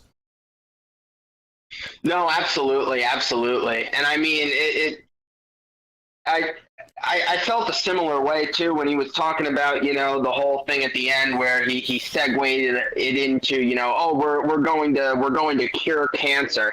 I mean, it's a very noble goal, I'll give you that, and one that obviously everyone in the country can get behind. But I mean, to make that your closing promise, for lack of a better word, is quite a big order for him. So I'm curious as to what he's going to say come the end of his presidency as far as how that went, or what initiative he's going to do that's going to end up, you know, addressing this. I know he mentioned some research plan. I need to do some more research on that personally, but what are your thoughts? I think that he's very confused, and I have to give credit to his speechwriters, because the way they got him to dance from one subject to the other to avoid all of the problems, to hit just one sentence of what was good and avoid the paragraph of what's a problem and keep running through, really well done by the speechwriters, even though he was screwing up the speech, slowing his words, and getting worse as he got closer to the 60-minute mark. He was actually 61 minutes by my count. Well, you called it, Mike. Yeah, I know you put in the Discord right before the State of the Union address that it was going to be 80 minutes or less, and it ended up being what, like 65, 70 minutes? Nope, 61 exactly. From the moment he started. 61. 61 from the moment he started speaking to the moment he stopped. 61. Absolutely crazy. And you could tell looking at, you know, Pelosi and Kamala behind him that, you know, you could tell they were like, they were thinking that this was a horrible speech, right? Like, I mean, Kamala looked like she was going to laugh at several parts of it. Oh, sorry, hang on a second. That's right.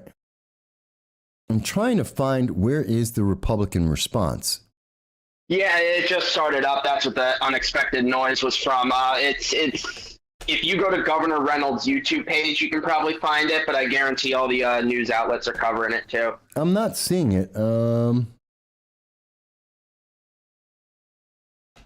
Governor Reynolds, she's doing it.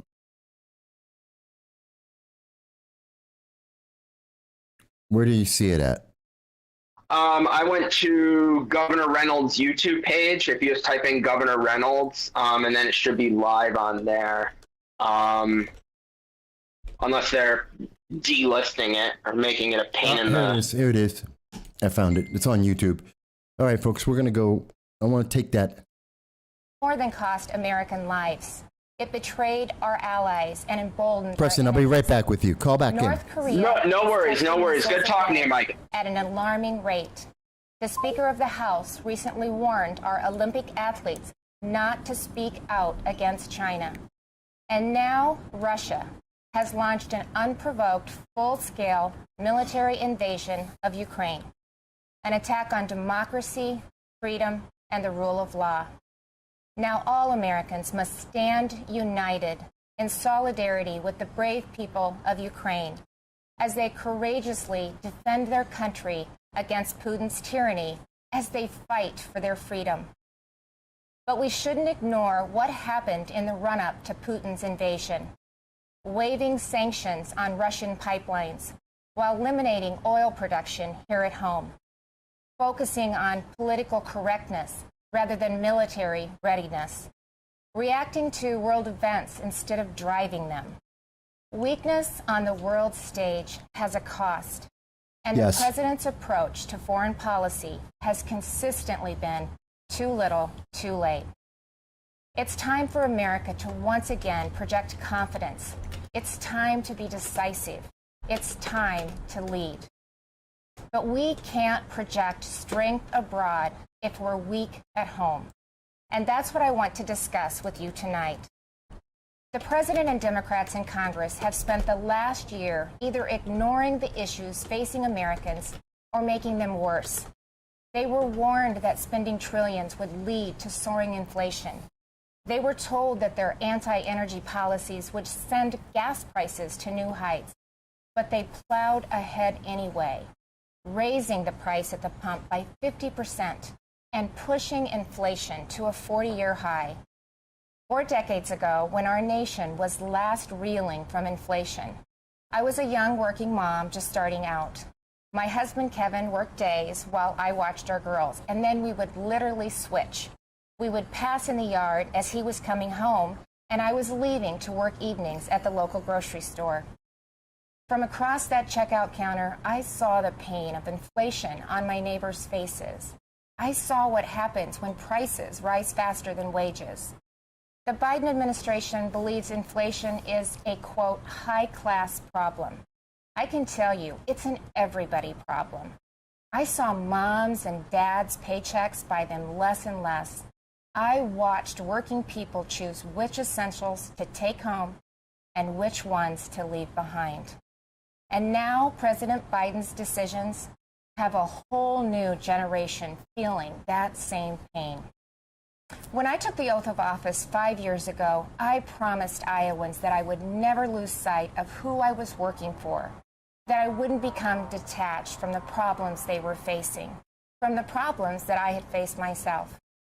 But you don't have to check groceries to see what high inflation does to people. You just need to step outside of the DC bubble. Talk to Americans about what's on their mind.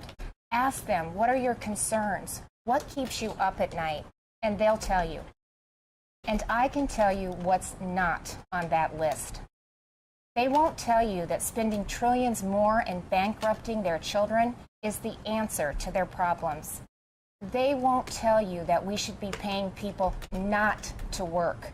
And they certainly won't tell you that we should give billions in tax giveaways to millionaires and billionaires in Democrat-controlled states like California, New York, and New Jersey. But that's what the Biden administration has been pushing for over the last year. And that's all part of Build Back Better.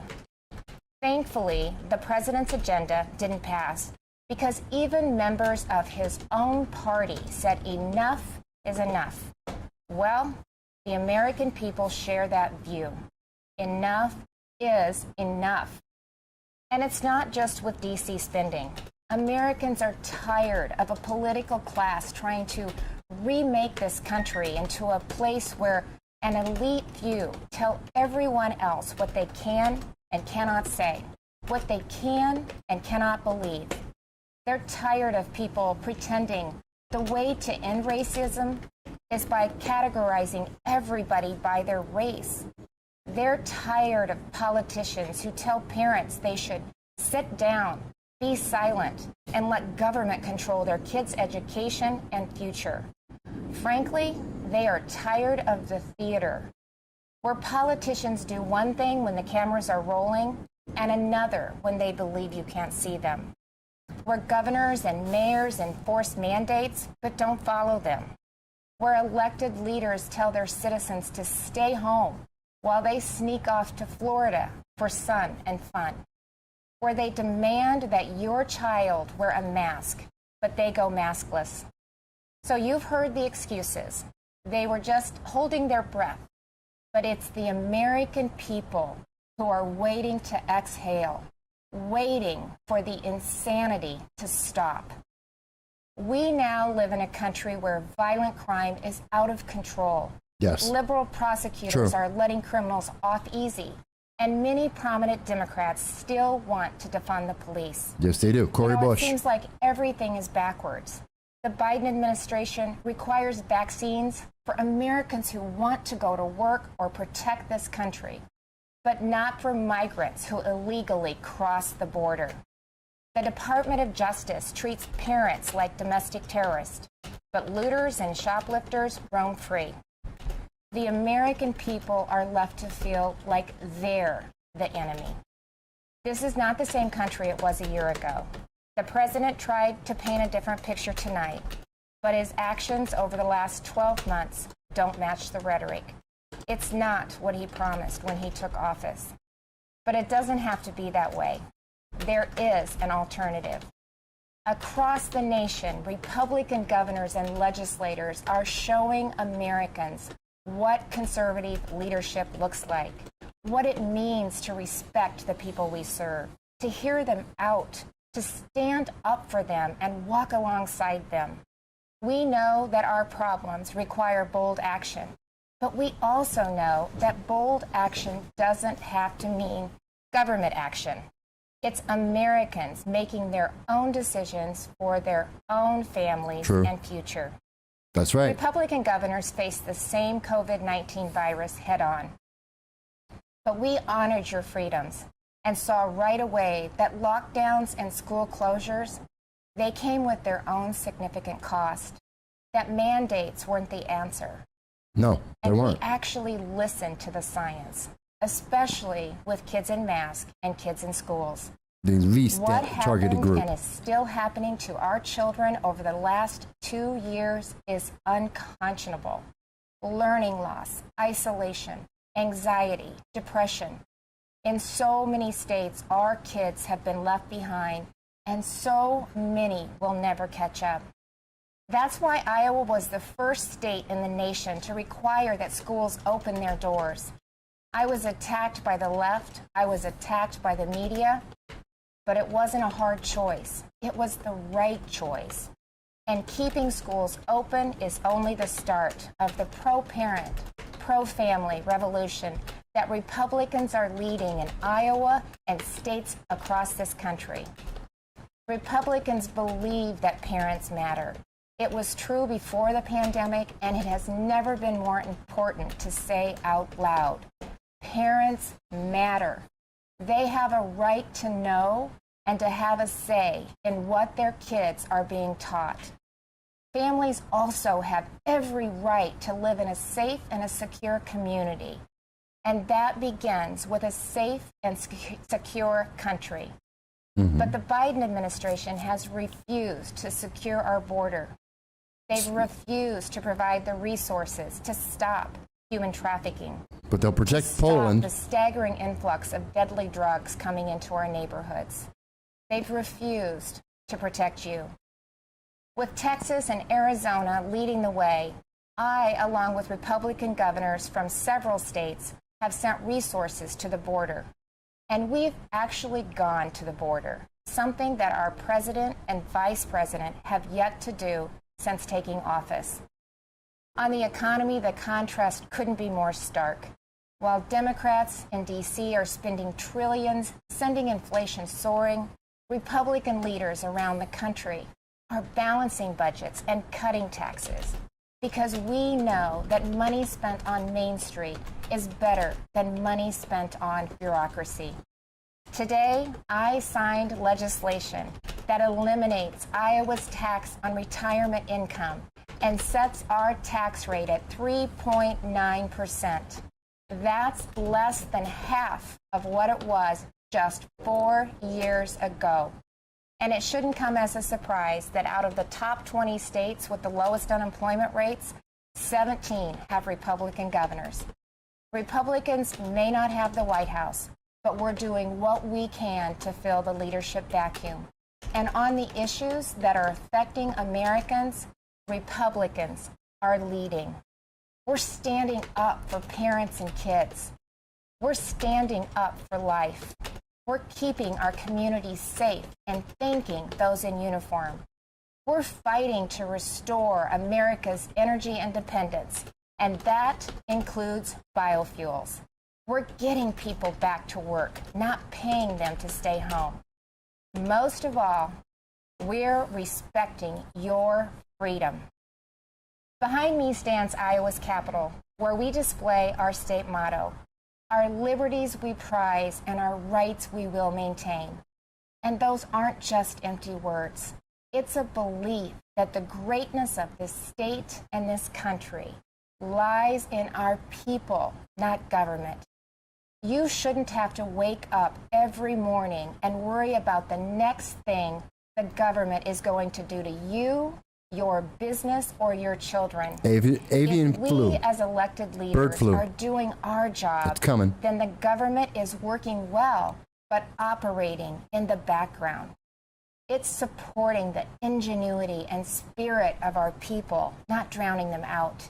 It's keeping them safe, not restricting their freedom. That's what I believe, that's what Republicans believe, and that's what Republicans are doing. I am so blessed to be the governor of Iowa, where people are humble, hardworking, and patriotic. We take care of each other. And yes, we are, as they say, Iowa nice. But you don't have to be from Iowa to see that those are the values of America at its best. All of America. Over the last few years, I've put my faith in Iowans, and they haven't let me down. I encourage this president to do the same, to put his faith in you, the American people, who have never wavered in your belief in this country, regardless of who leads it. Because you know, you've shown that the soul of America isn't about who lives in the White House.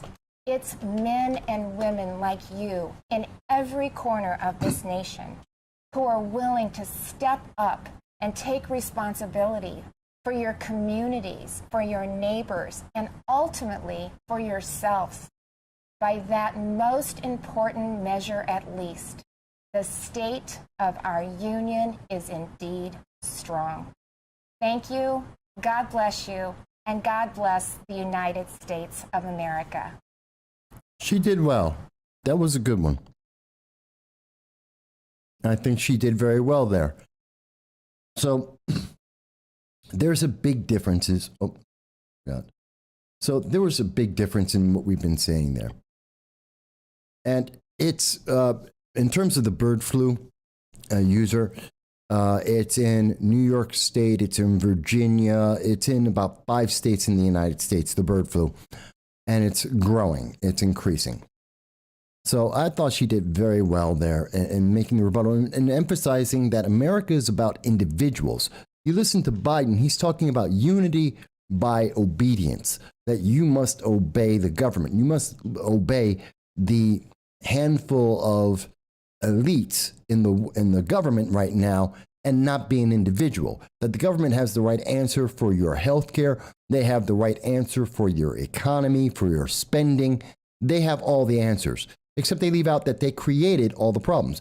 The problem with what happened in Russia is because of the lack of international policy. And by the way, there was no international policy discussed tonight. We got an update on what's happening in the world with Russia, but what's the U.S. international policy? Because I think it can be summed up in very simple terms. In a one-word sentence, the U.S. international policy is abandoning Americans in hot zones around the world. That America will run away from a fight. That America will not get into any conflict. They will not defend anyone. They will stay away. That's apparently the international policy of the Biden-Harris administration. If someone thinks that I am wrong, I would love to hear how you think I am not wrong. Because all he has offered are sanctions and ran away. We gave $85 billion worth of weapons to the Taliban in Afghanistan as we abandoned 2,000 Americans, possibly as many as 9,000, according to the Senate Foreign Affairs Committee. And now we abandoned Americans in the Ukraine. And that's a sign of weakness. If we're not willing to defend our own people, which would cost us a net less than $500,000 to be able to fly a C-130 into the Ukraine, pick up Americans, the children that are there, American children that are in the Ukraine, and bring them back home. And people who've said, well, why are there still Americans in the Ukraine? Because they stopped flights out of the Ukraine. They weren't able to get flights out. They weren't able to escape that country, as well as many of them are State Department workers that were invited to the Ukraine by the United States government and told to take their children with them in the first place. And the United States government did not pay them to get on a plane, did not reimburse them, did not help any of those families to get out. And that's a problem. But that won't be addressed by CNN. That won't be addressed by the major mainstream media. The problems that we have with our economy started long before Russia ever had a problem. That will add to it. But the problem is inherently because what we have seen from the Biden-Harris administration. The reason why we have a net increase of 46% on the price of electricity across the United States is because we stopped being a net exporter of oil and gas. We have reduced the amount of fracking in the nation. We've reduced the amount of oil exploration and extraction.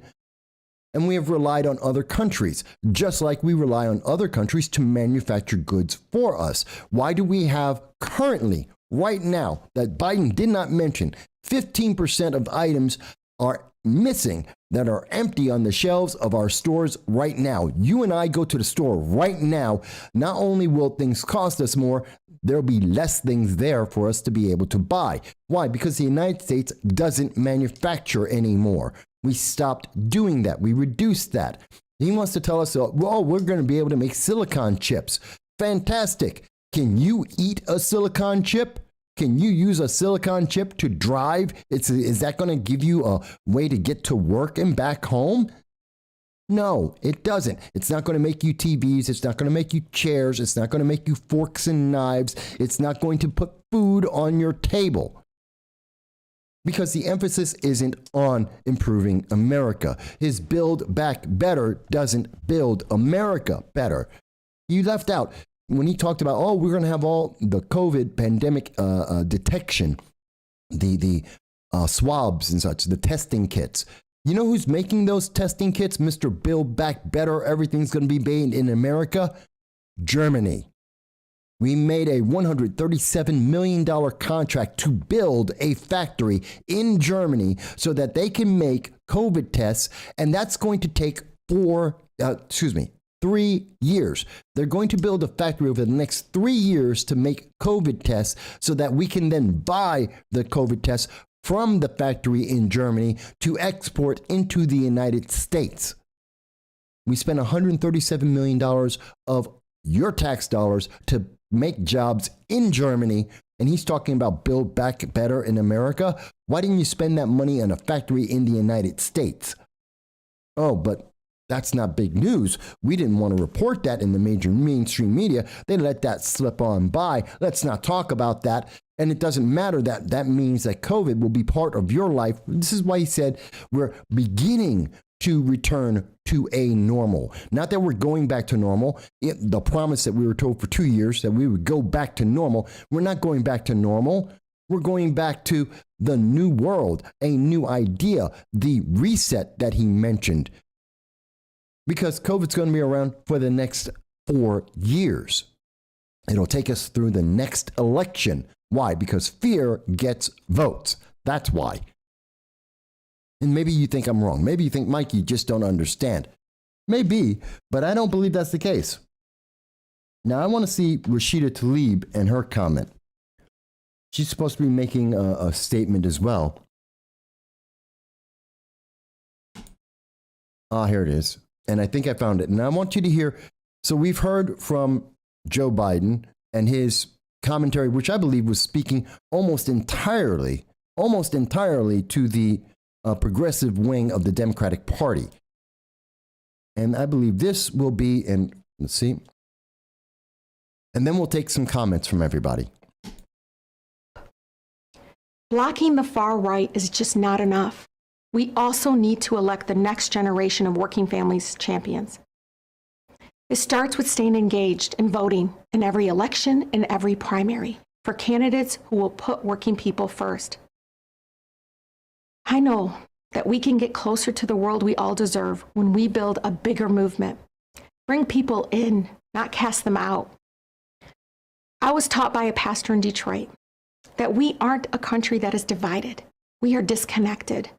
No, we're divided. We must connect on the dreams we have for our children, the hopes we have for our communities, and so much more. We have different views on that. When we connect with one another, building our solidarity, we can outwork the hate. Solidarity? And show that the very people, show them that who basically want to ensure that we never have a seat at the table. We can show them that we aren't going anywhere. You just said we needed unity, and So you're I talking want about you to division. think of the people you love, the place you call home. For me, it's my 2 boys, my family, the communities I represent. Who is it for you? That's who you're fighting for. And I want for them what we want for all Americans, the opportunity to thrive and flourish. A That's country not what where you're no one person's dream is too big to become a reality. Actually, you say that a lot. I know it's possible when we all come together. You're not So if trying you're come ready to be together. part of our movement, join us. Join us by texting WIN-WIN to 30403. Oh, God, it's Working campaign families slogan. are the majority. Together, we will win a nation that can truly stand up for all of us. Thank you. Thank you so much for joining me this evening. Have a wonderful night. This was a campaign ad. She made a campaign ad.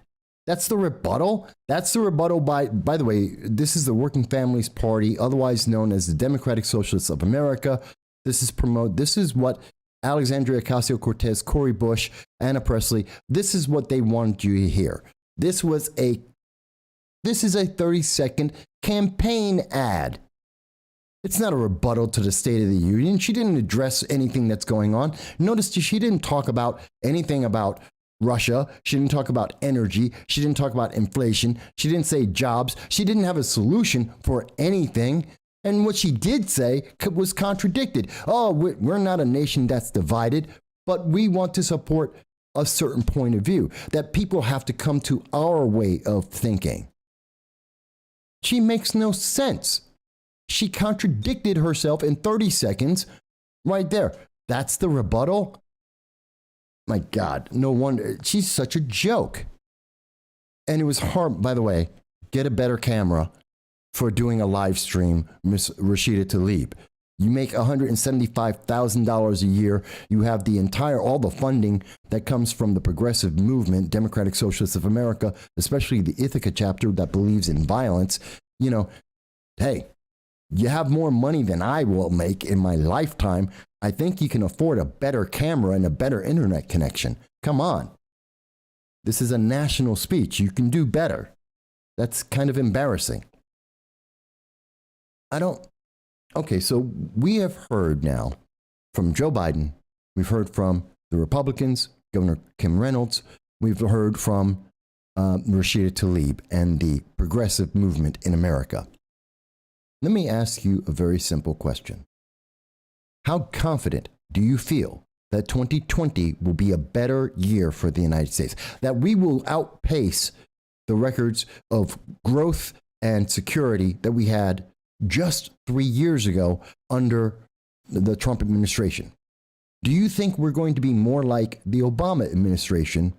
Or do you think we're going to be more like, I don't know, Reagan or Clinton? How would you rate this? Let me ask you, do you think that Joe Biden, I asked this question before, do we believe that Joe Biden was looking strong in his speech? Did you feel unified?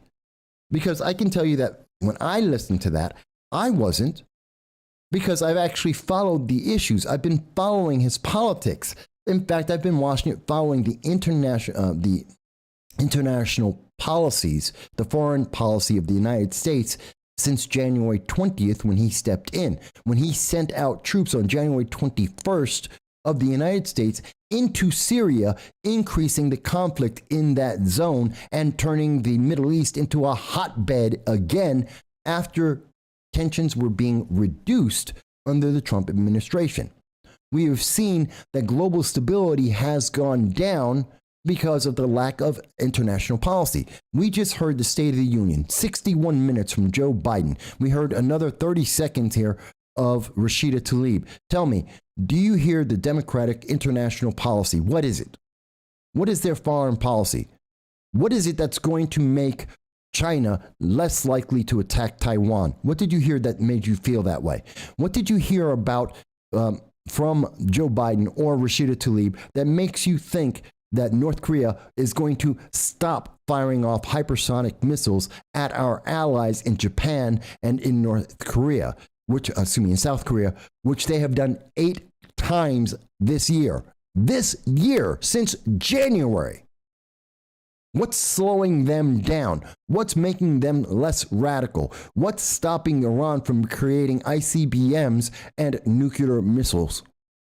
Because they're doing it, and they have told us that in the negotiations that they are having for the Iran nuclear deal right now, they have no intention not to make a nuclear weapon and not to create an ICBM so that they can kill Israel and the United States. That has been their plan. They have always said that. They said that under John Kerry being state secretary under the Obama-Biden administration, when he admitted that the Iran nuclear deal increased the net global terror in the world, that the United States was funding terror through Iran because of the Iran nuclear deal. And by the way, within 2 weeks, we expect you will hear that deal is done because the Biden administration has bought Iran. They already are lifting sanctions, already have unilaterally, without conditions, lifted sanctions in Iran to get Iran to even come to the table and talk to them about the Iran nuclear deal. Global terror in 2022 is going to increase because we're going to get the Iran nuclear deal, and Biden's going to come out and say, see, world is better. I'm a great, strong leader, and more terrorism will happen in the world. More Americans will be threatened overseas, and we will see people threatened in the United States because our southern border is wide open. We are sending our border agents that already are overworked and do not have enough people, and we're sending them to Poland to protect NATO, even though NATO is not at risk. And border agents, even if Poland was at risk, guess what? Our border agents aren't going to stop anyone. Let's think about this. Biden was saying that he told the world step by step what Russia was going to be doing over the last 3 months since December. Okay, let's say he did that effectively. Here's something that he didn't say in the State of the Union. What is the United States doing? What preparations have we made over the last 3 months? If for 3 months we knew Russia was going to attack, and we told the world how they were going to attack, what have we done with the world, with this great unity that we have with Europe, which we don't have? What have we done to take in those refugees, to prepare the world for the refugees? How much money did we spend in Poland on refugees and being able to have Poland support those people? Have we sent food? What have we done? If he was so well ahead of this, if he knew exactly what was going on, then let me ask you, what is our policy about the Ukrainian refugees? Why have we not heard about that yet? If these sanctions were so devastating, then why is it that Russia went ahead anyway after doing the math and saying if they own the eastern portion of the Ukraine, if they own the southern portion of the Ukraine, which gives them access to the Black Sea, that gives them access to the wheat and uranium that they want, they did the math. The sanctions aren't beating them. Now, and again, he's busy telling us that we have to demonize our gun manufacturers, but he's also praising civilians getting firearms in the Ukraine to defend their lands. Why should Americans have less rights to be able to defend themselves than the Ukrainians? Because the Ukrainians are fighting in an active war now. Guess what? You don't want to arm your people after the fact. Look at how difficult this is. Imagine how less likely Russia would be to have invaded the Ukraine if before they walked in, every one of those women that we are watching pictures that are picking up an AK-47 that are picking up M16s, that they're being taught how to use these firearms. Imagine if they already knew it. Imagine if half that nation already was armed and already had those firearms and already had the training, and that meant that Russia would have to go door to door fighting every single civilian to take any of that land. How much less likely would he have been to take that? That's why we have a Second Amendment. That's why Japan was terrified of attacking the United States and told and stated that attacking America is a rifle behind every blade of grass. That's why the United States is safe.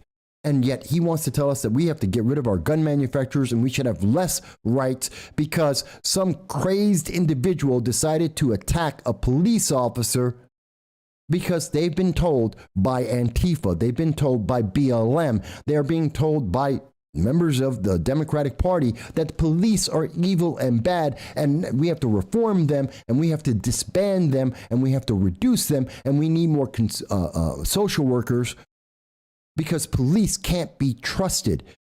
Are you surprised that crazed individuals, evil people are going out and committing assassinations of police officers? Let's get our story straight. Mr. Biden is here trying to say, I want to unify America by demonizing people who are not obeying his directives, that people who say my individual health care is not something for the government to decide.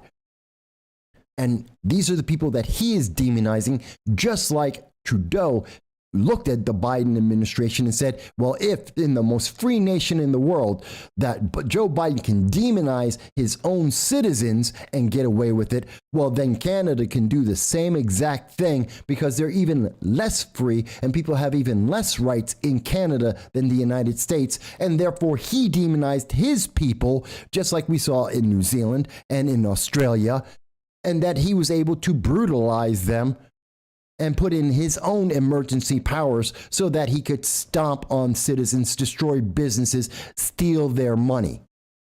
That's what the Biden administration has been promoting around the world. That's the international policy of the Biden-Harris administration, and that is having a fruit come back to us of increased cost of energy that is reducing the amount of goods that we get from that are manufactured around the world that cost more, and the fact that he is diluting our dollars. He is making our money worthless, spending $2 trillion on a plan that doesn't affect infrastructure. He talked to you about schools. What does that have to do with infrastructure? Infrastructure are the roads, electricity, water pipes, bridges. What does that have to do with anything that Biden was talking about today? It doesn't. But this is what I think. Of course, you may think something completely different. And yes, I am passionate. Do not take my passion as a lack of understanding. Do not take my passion as a lack of consideration. I will hear anyone who has a different opinion, and I will be happy to hear them tell me why I am misunderstanding these critical facts that we have been documenting for you for the last 15 years, and in particular, the information we have been documenting for you since January 20th, when Biden came in and executed 40 executive orders that transformed the U.S. economy and turned it from a successful economy into this failing economy that we have right now. That is a fact. Go to the store, look for goods, see how much stuff is missing from the shelves for yourself, and then look at the price. I have watched in the last year the amount of the cost of food that to fill a backpack has gone up by at least 25%. At least. And I would tell you it's probably more. I know I haven't gotten to all the comments here, and I know we've been talking about a lot of things. But I want you to understand what he's talking about. And then he's talking about social justice. Well, that's why we need to have Judge Jackson in. She has 9 months of experience on the federal court level. She has already had 3 of her rulings overturned because she was an activist. She assumed more power than she actually had, and that's why those cases were overturned. I'm not saying she's not qualified in that she went to Harvard. Fantastic. That doesn't tell me how good she is at her job. They tell me she's black, which has nothing to do with whether she's good or not at her job. She's a female, has nothing to do with whether she's good or not. There are more qualified black women in the legal system that are judges that exist today that should be, if anything, if anyone should get the nomination as a Democrat, as a liberal, as black and a woman that should get the Supreme Court nomination, there are several women, about 5 of them, that are more qualified than Judge Jackson, but they're too old. This is about politics. It has nothing to do with anything about justice itself. This is about politics. This is about optics. This is about trying to motivate Democrats and progressives who are downtrodden in looking at the failure of the Biden administration and getting them to come out and vote and keep some of the power for the Democrats in the House of Representatives and the Senate. And if you think I am wrong about that, well, just look at Bill Maher, one of the most staunch liberals in America. He is popular. He has his own show promoting his liberalism. He has gone out and during the 2020 election, he ran around saying that Me Too does not apply to Joe Biden and Democratic officials because Democrats need power and Me Too is less important. You think I'm lying? He did that in May of 2020. That is a fact. He said in 2019 that he wanted to see a recession. He wanted American citizens to lose their jobs. This is from Bill Maher. I've covered it on the program. I've shown you him saying this directly.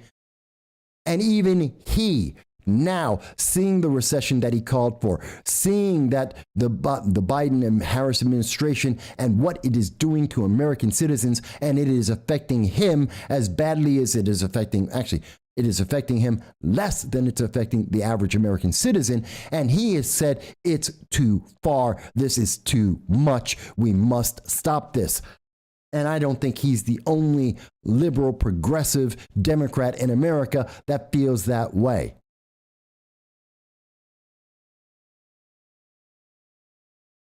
But maybe I'm wrong.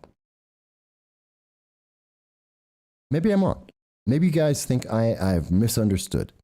And I've seen many of the comments there. I'm seeing a lot that's being said. But tell me, what is it that you take solace in? What have they said about the Ukraine, about the about the Supreme Court, about our economics, about green energy? What did you hear in anything in that speech that made you feel like, oh my God, we're in such a better position than we were in 2019?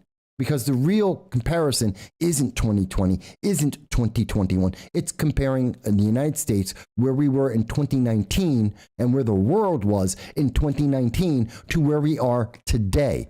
Because the pandemic changed everything. When you shut down everything, when people become depressed, when they become addicted to drugs and opioids, when they can't go to work, when they are being paid to not go to work, then you disrupt the entire global system. So it isn't a fair comparison to say, oh, well, some things are doing a little bit better than what we were doing in 2020. Well, no kidding, everything was shut down. Of course it's better than 2020. That's not a fair comparison. How is it doing compared to 2019 when things were actually running, when people actually had jobs, when we had global stability? And in fact, the net global stability was increasing. Did you forget that Donald Trump was nominated for nominated for 2 Nobel Peace Awards because he increased the net peace in the Middle East? The only president not to have a new war start in a new modern president, only one to not have a new war start under his time in office. Even Republicans can't claim that. Only Donald Trump can claim that. And here we are we're about to be in another war. We already lost in Afghanistan. And now here we are with Russia on the edge. We have North Korea on the edge. We have China on the edge. I'm sorry if it doesn't make you feel good, because politics isn't about feeling good. Elections may be about, matter of fact, election ads are about feeling good. Rashida Tlaib was on stage there trying to make you feel good about being a socialist, about being a progressive, about denying you rights and freedoms and individuality. That's a slogan. That's feel good. That's an election ad looking to get reelected. That has nothing to do with politics. That has nothing to do about the laws and the way that you live your life every day. And if you think I am wrong, I am happy to hear the argument. I wish Congressman Antonio Delgado of the New York 19th District would actually ever respond, either as a constituent, responding to a constituent, or responding to me as a member of the press. I will give him as much time as he needs on this channel to answer our questions that we have for him on why he should be reelected. But he refuses. He has my email. He sends me his weekly update in an email. He's promoting himself. He's wanting to advertise himself to me, but he won't answer me. And he won't answer other conservatives. He doesn't believe he needs to because he thinks he's safe. I'll say it again. I said it earlier when talking to John. We need to hold our elected officials responsible and accountable. If they are ineffective, they need to be replaced. They need to go. I don't care how old they are. I don't care how long they've been in office. I don't care how much money that they have accumulated. They need to go.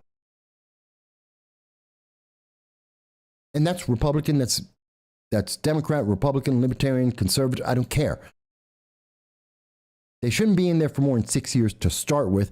And on top of that, we need to make sure that they are effective. If they are not effective, they need to go away. When I opposed, and when I said that Anthony Brindisi, the former congressman for the New York 22nd District, that he did not deserve to be reelected, which the public agreed with, it's because he was ineffective. He was feckless and useless. And that's why he lost the Congress. That's why he didn't win when he ran for being a judge, because he is feckless and ineffective. He is a yes man. Why is Kirsten Gillibrand considering and planning to retire and walk away from politics? Because she is feckless and she is ineffective and she is a yes woman. We have too many of these types of people in our government, and we need to replace them. We can do that in 2022.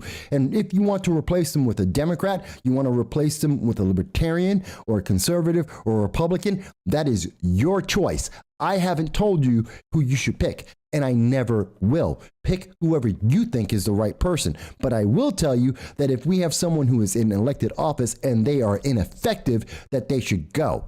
Because I'm honest about that, whether that's a Republican, a Democrat, or anyone else.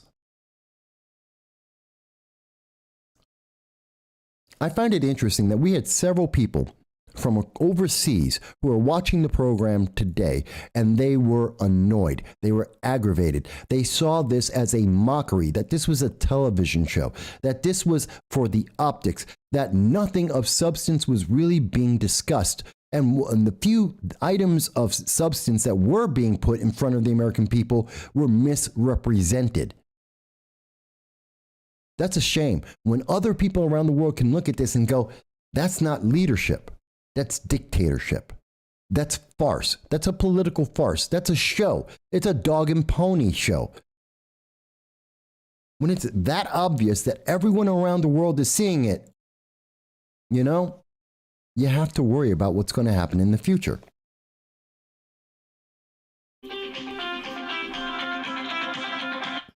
Hello, and thank you for calling in to No Soundbites Allowed. This is Michael Voss, your host. And who may, what's your first name? This is Jesse. How are you? Hey, Jesse, how you doing? Good. How are you? Not bad. So tell me, what do you think? What did you think of the State of the Union and the responses that you heard? Complete farce on pretty much everything from beginning to end. He just all aspects of what he was accomplishing and saying what he was doing, and And everything in the world is just, this is a farce. Was there any part of the State of the Union, as addressed by Joe Biden, that you felt was positive or uplifting? Nothing at all. Nothing at all. What about the goal, the cancer moonshot, the effort that he has put in place to say that we are going to cure cancer within the next 10 years? Yeah. That was my favorite one, actually, because of the fact that, like, everyone used to always say, like, hey, if Donald Trump cured cancer, everyone would still hate him. Okay.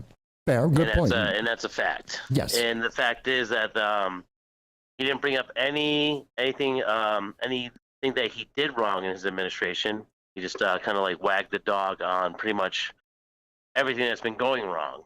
Well, and twisting it and making it sound like, like he's accomplishing things. Well, to be fair, and I do want to be fair about this, every State of the Union is always meant to be a positive outlook. I give you that.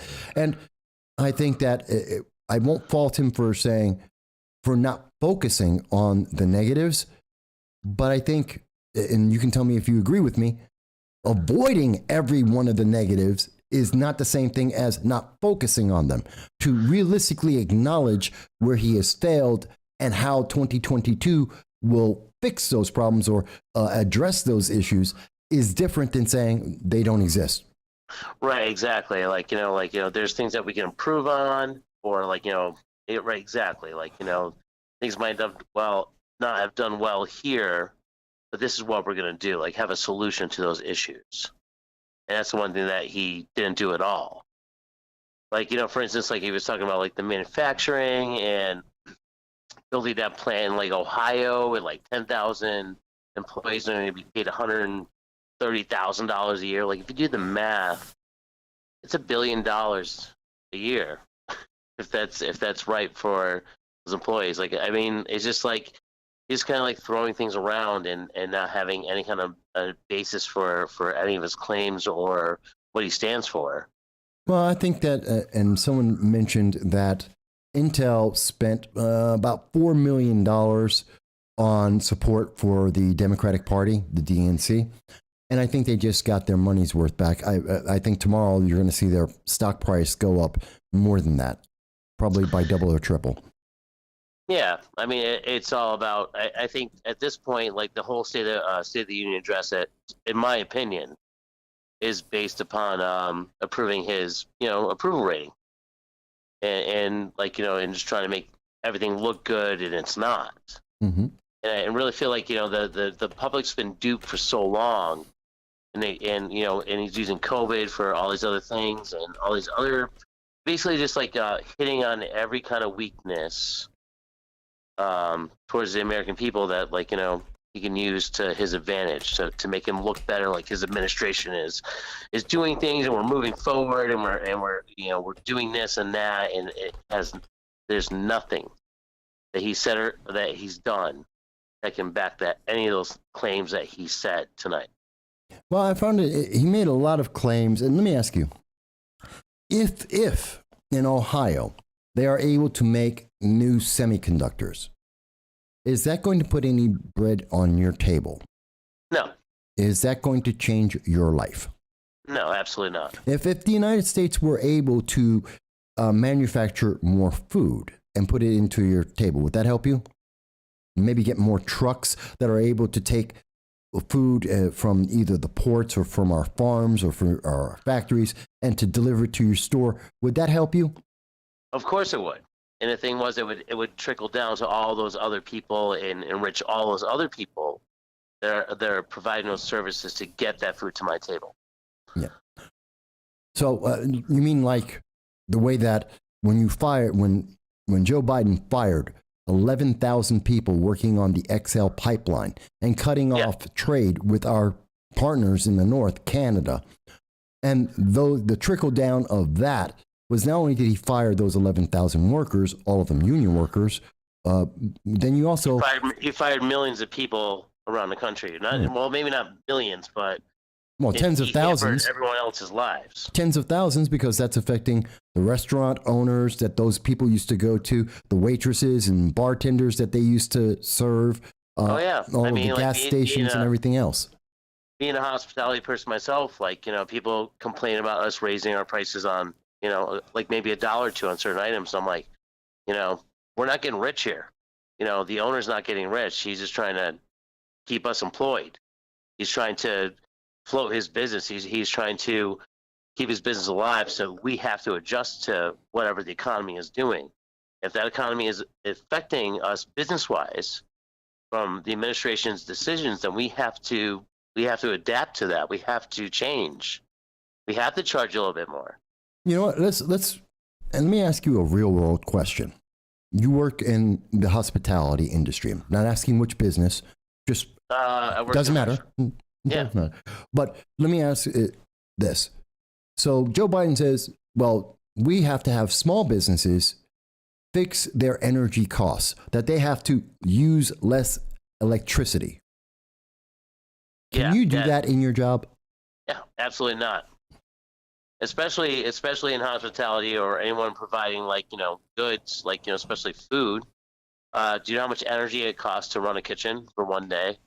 You know that a normal restaurant that opens up, especially in a big city, when they open their doors, it costs them $2,500 a day just to open the doors. I'm talking LA, San Francisco, Chicago, wherever. Anywhere that's a big city, it's $2,500 to $4,000 a day just to open the doors.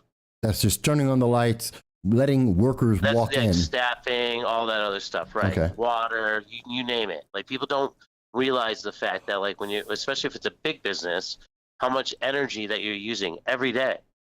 I think people are to surprised. facilitate that restaurant and give people a good product and make whatever money you can on top of the price and keep prices as low as you can to keep those customers coming back.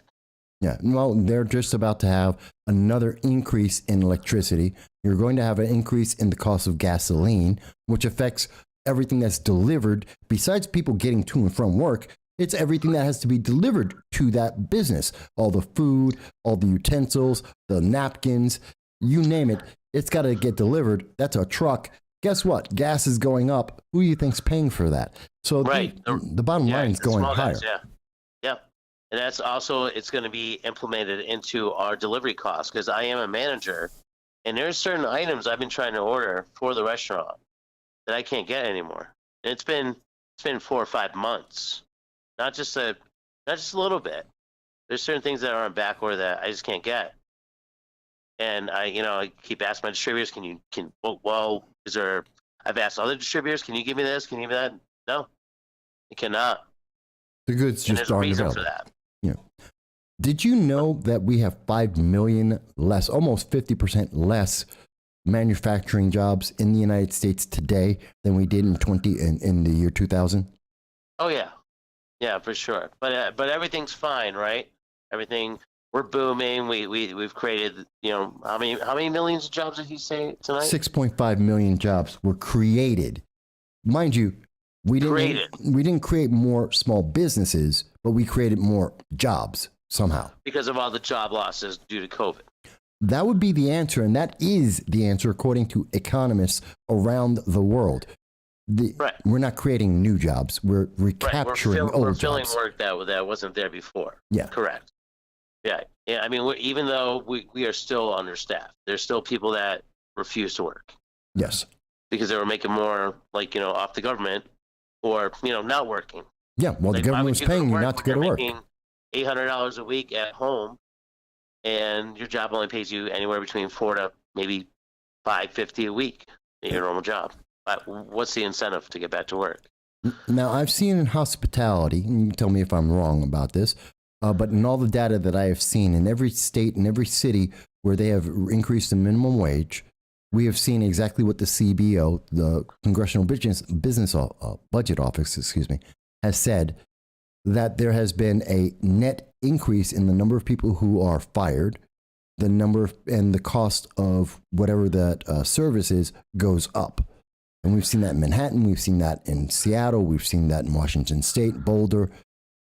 I've heard, not personally, I haven't experienced it personally, but I've heard through other sources, because I've worked all over the country. I've worked in San Francisco, Seattle, Las Vegas, and DC. And I still contact these people on a regular basis. And a lot of people are getting hired for certain positions that aren't qualified for those positions because of they'll take like a lower cut, like lower, like everyone's kind of like, not everywhere's pitching pennies, but at the same time, like, quality is going down. A lot of people complaining, and a lot of people are like, oh, well, my reservation was at 7:00 and I'm still here at 7:30 at the bar waiting to get sat. I'm like, that's because we have like 3 servers and there's 150 people in this building. So they it's still affecting the low guys, like the mom and pop shops. Right. My girlfriend went to lunch today, and there was one girl and she had 6 tables and 4 people at the bar and running around like crazy. She was the only person there. So as far as it goes to like, what we were talking about with the State of the Union, Biden saying that everything's great and all this other stuff, it's just a farce. It's wag the dog. Nothing's okay. Nothing's okay at all. It's a smokescreen. Everything is not okay. We're running on fumes. We're running out of resources. And it all started as soon as he took office and decided just to cut that pipeline out. And everyone's like, I have a person that I know personally that said that, oh, well, the reason why we had this problem in Ukraine is because of Trump putting all these, sanctions on Russia and all this. I'm like, this has nothing to do with Trump at all. This problem probably wouldn't even be here if Trump was still in office. But call me a skeptic or, a conspiracy theorist, but, we didn't have these problems until he left office. And the world noticed that we have a weak leader. No. And most people, as they said before, your enemy should strike you when you're at your weakest, and that's where we are. No. Did you know? And this is interesting. Did you know that there was a recent study that was done by, I believe it was CBS Politico, that 62% of Americans agree with you? What I just said? Yeah. Yeah. 62% of Americans. But did you know that, or did you feel like you're the only one who feels like this? No. I mean, closetly, I think so. I say that with like the most unrespected people. Mm-hmm. But that being like, how it is, like being a conservative is that, you're outcasted if you have a different opinion than what the narrative is. And right now, the narrative is definitely not a conservative narrative. The narrative is like, everything's fine, put a blindfold on, and Trump's gone, and because the left is kind of the ruling class, even though the people that should be in charge or that are pushing forward are the conservatives. And the people that are left, I know a lot of left people that voted for Biden.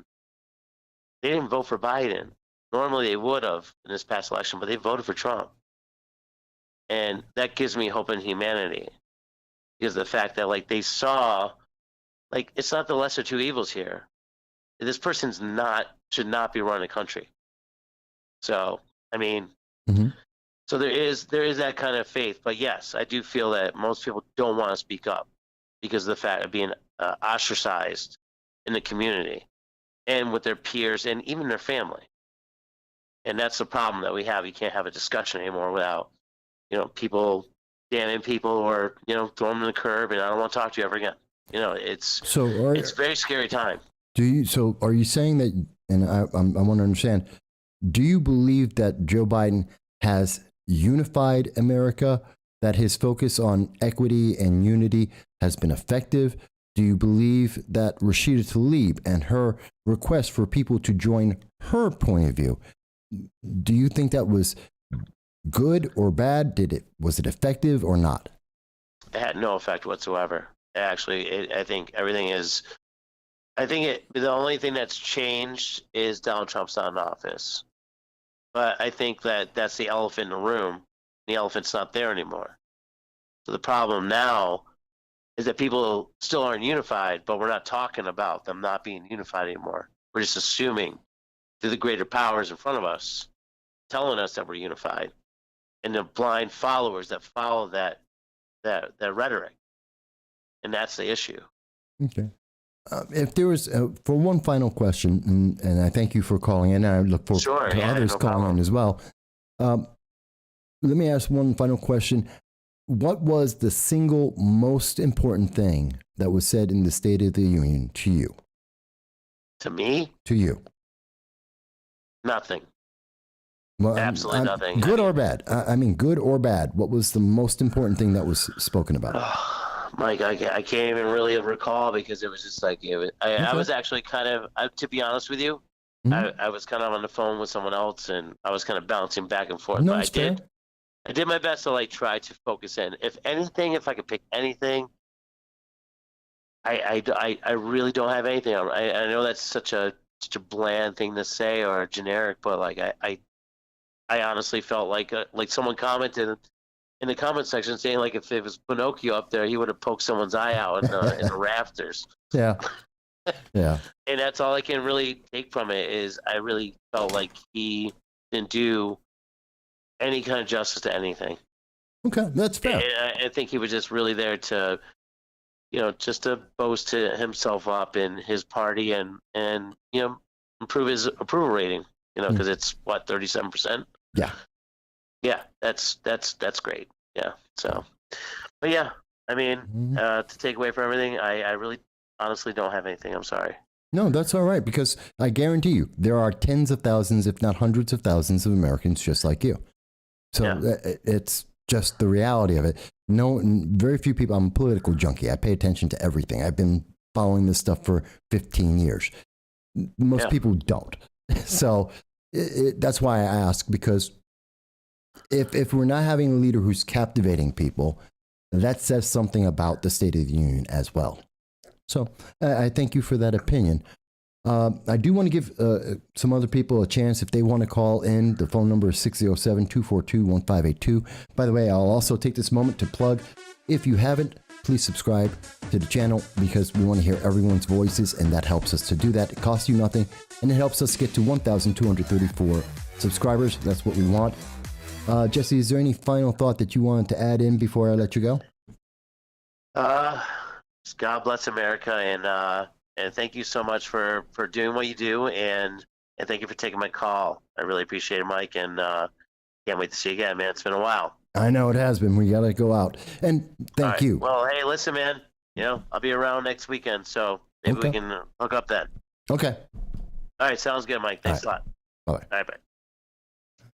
Yeah, so we're open to hearing any and all of your comments, your thoughts about Rashida Tlaib and the progressive rebuttal, to hear from the Republican rebuttal of Governor Kim Reynolds, to hear about the State of the Union, to hear the comments about what did you think were the important things that were said or not said, and what is going to be the impact. I mean, do you believe that Vladimir Putin, in listening to the State of the Union today, that he is more or less likely to continue his efforts to take over the eastern and southern portions of the Ukraine?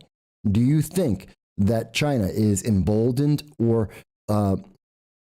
more cautious because of their efforts to take over Taiwan in hearing the State of the Union? Do you think that North Korea will shoot off another hypersonic missile, or will they stop this plan of terrorizing Japan and North Korea based on this State of the Union? Do you believe that people are going to have more jobs in the next 3 months than ever before because of this State of the Union? Do you think that Build Back Better, which is opposed by Democrats, that it's going to actually make it better for you or worse? Do you think, and here's the big one, do you think that the prediction we have made on this channel, that I again make right now, that we're going to see an official 11% inflation rate and an unofficial, real world, you and I going into the store and buying food and buying clothing and buying goods that we need, that we're going to see a 35% inflation rate? Do you think we're accurate on that? You tell us. And we look forward to hearing your comments. And if you think we are wrong, that's okay. Tell us why. Don't tell me that you think I'm old. Don't tell me you think that I'm ugly. I don't care. It doesn't matter to me. Don't tell me about your feelings. Do you think that America will be better or worse based on what you heard in the State of the Union? Do you know what the U.S. international policy is going forward? What is the Biden-Harris international policy, because obviously the international policy affects us all. We're seeing that right now. By the way, Chad77 said, get him. I'm not sure what you mean by that, Chad. If you can just clarify that. And thank you for being part of the audience today. But I'm wondering, what do you mean by get him? I'm not sure what that means.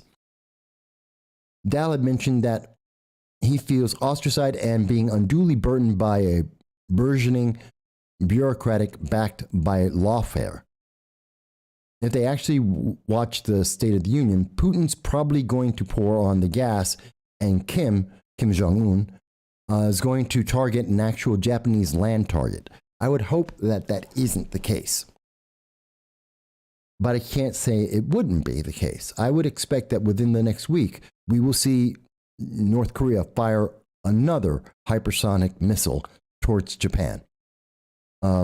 And that will terrorize Japan even further, because the United States, honestly, in listening to the State of the Union tonight, I cannot define for you what is the U.S. international policy. I can't. I can't tell you what they're doing or what they plan to do or what their policy is and their outlook is. Other than abandoning American citizens in various hot zones around the world, I have no idea what the Biden administration would do if China were to make actions towards Taiwan. I don't know what they would do if one of the hypersonic missiles actually hits Japan. I have no idea. I don't think anyone in the world has any idea what he would do. I don't think the Biden administration knows what it would do.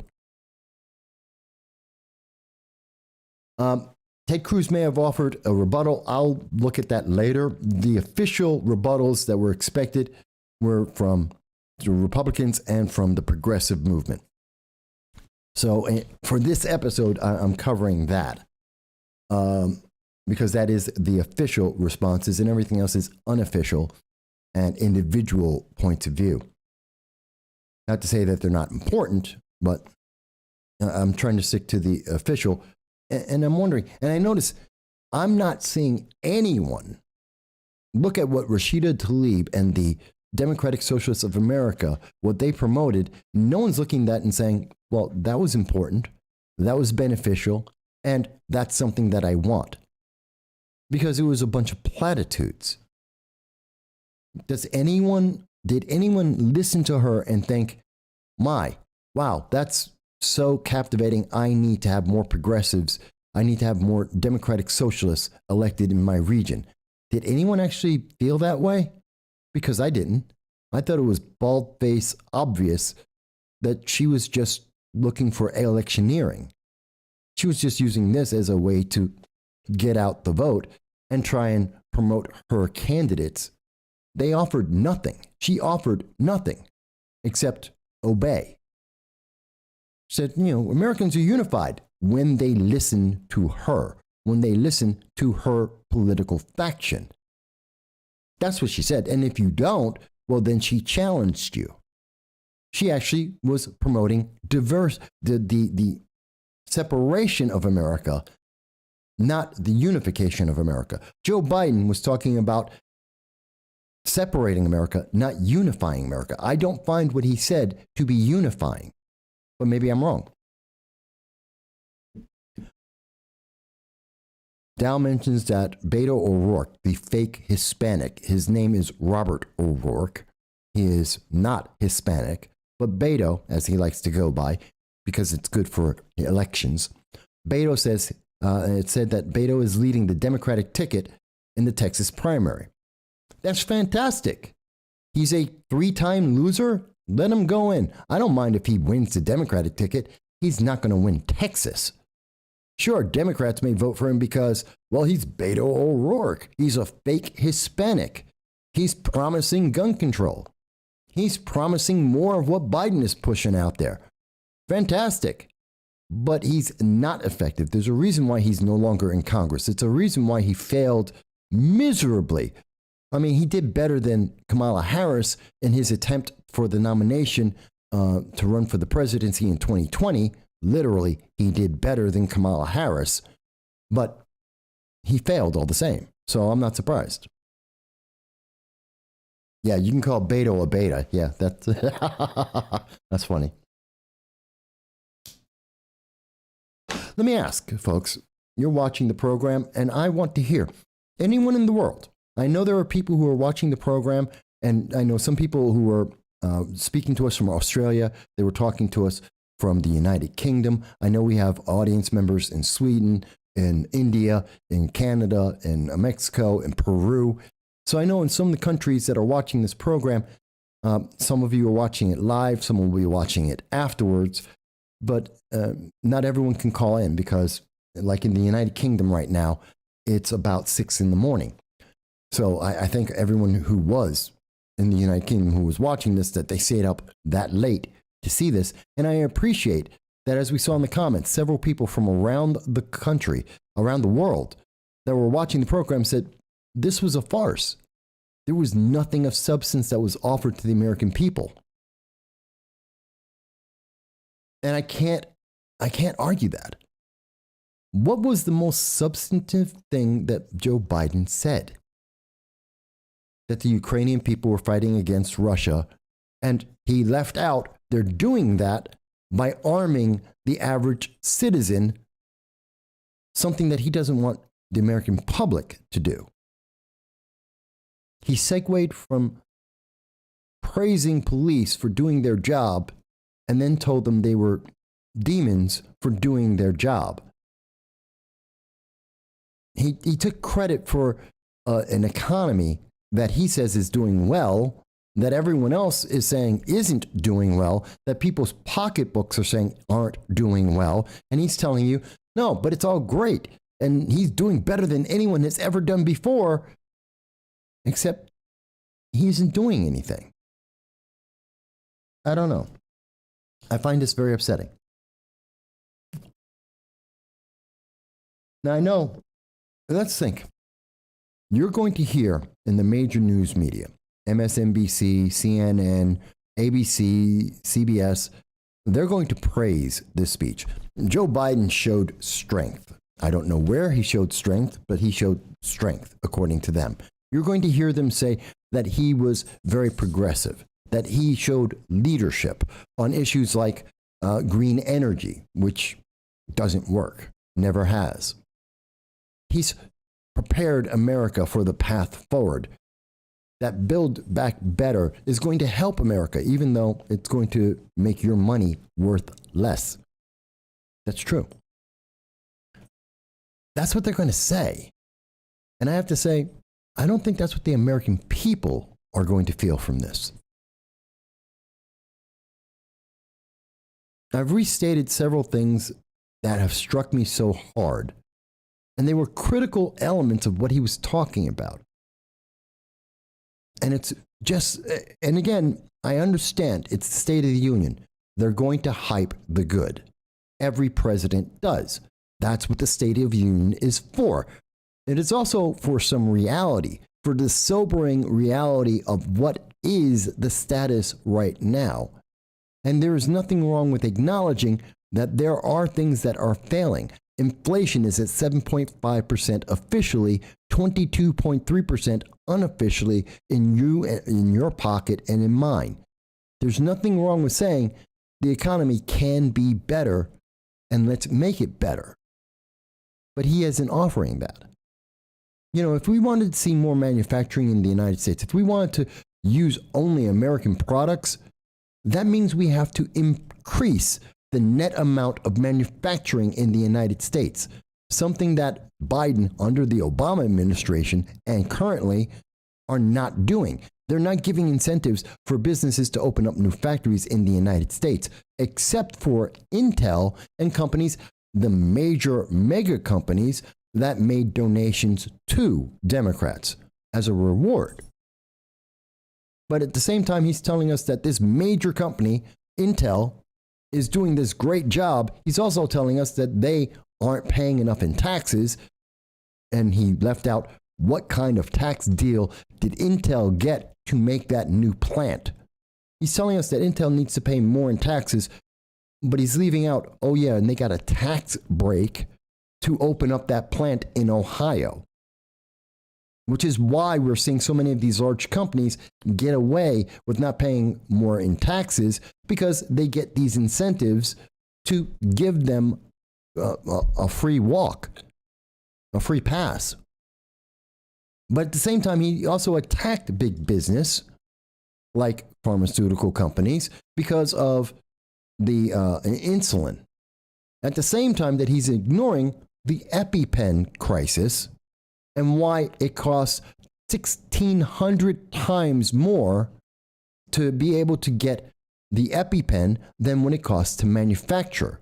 And that was done by a Democrat's daughter.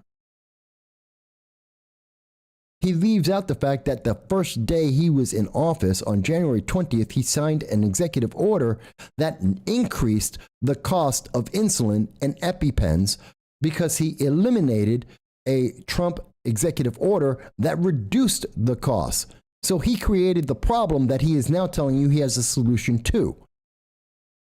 And if you don't believe us, we've covered this on this program, and the news has reported it. It's not big news. You didn't hear about it a lot, but the fact is he did the executive order, and he did increase the price of these goods, and now he's telling you he's got the solution for the problem he created.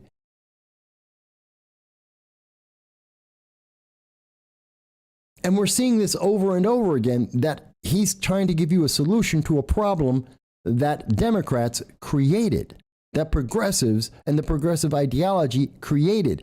Antifa and BLM created riots. They burned down cities. That increased crime.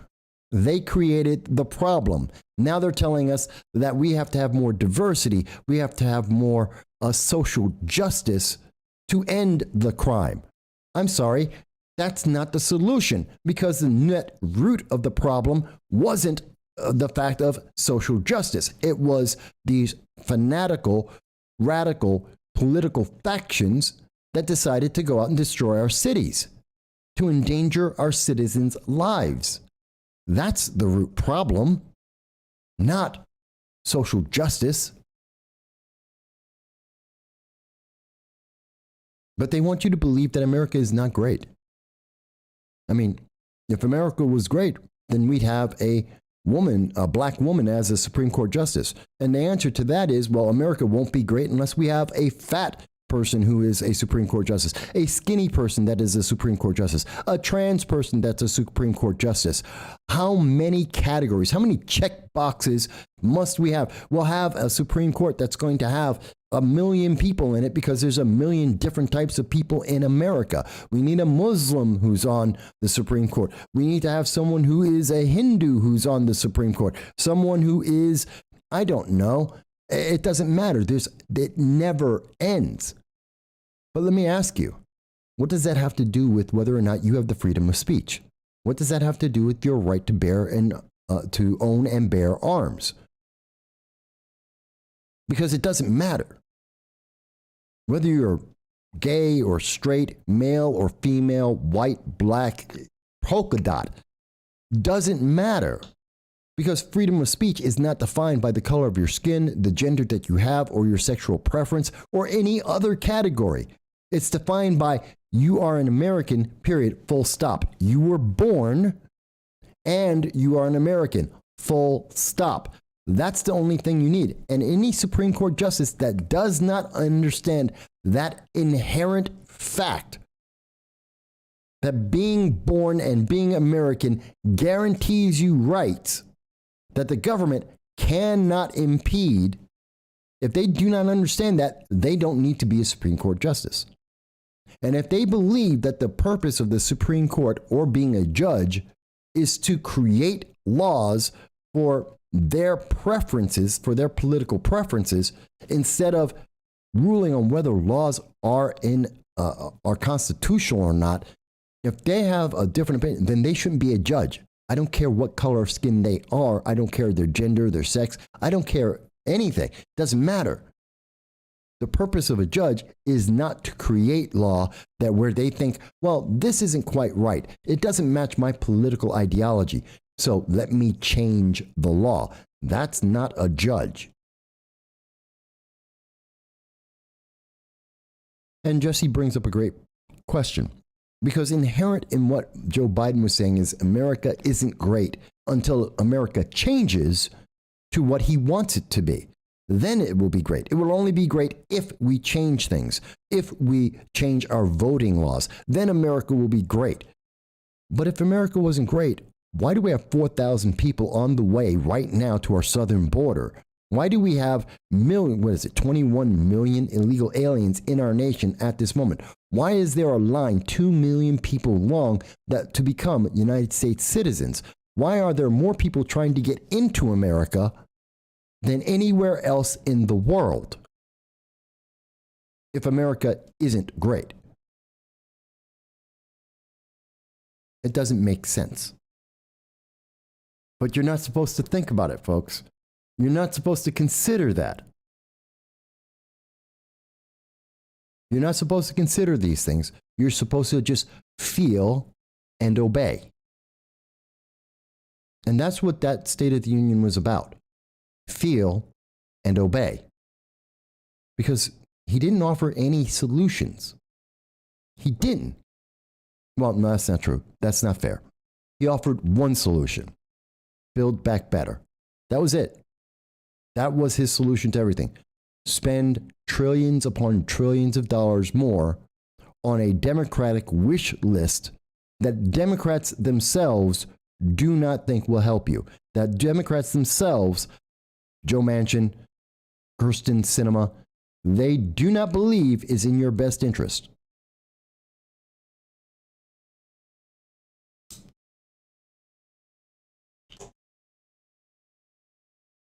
All right, folks. So we got 4 more minutes. 4 more minutes. Let me ask you again, if you have found this to be interesting, if you have found it to be educational, if you found it to be entertaining, please subscribe. That's all I ask. Please subscribe. We're trying to get to 1,234 subscribers. Pretty simple.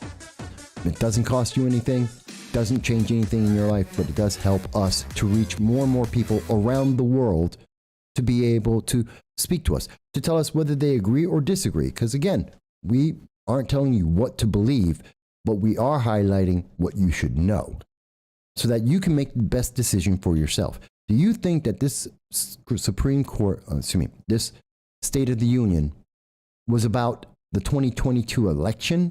Was this about trying to motivate progressives to come out and vote? Or was this about making America better? About fixing the nation, about unifying the nation? Do you feel unified?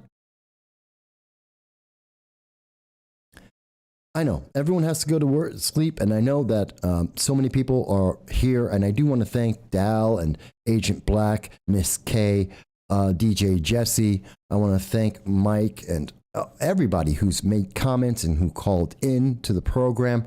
We always appreciate hearing each and every one of your voices. We thank the people who were watching from overseas and just could not deal with the drama that was on display. I do agree with Jesse that this was a wag the dog event.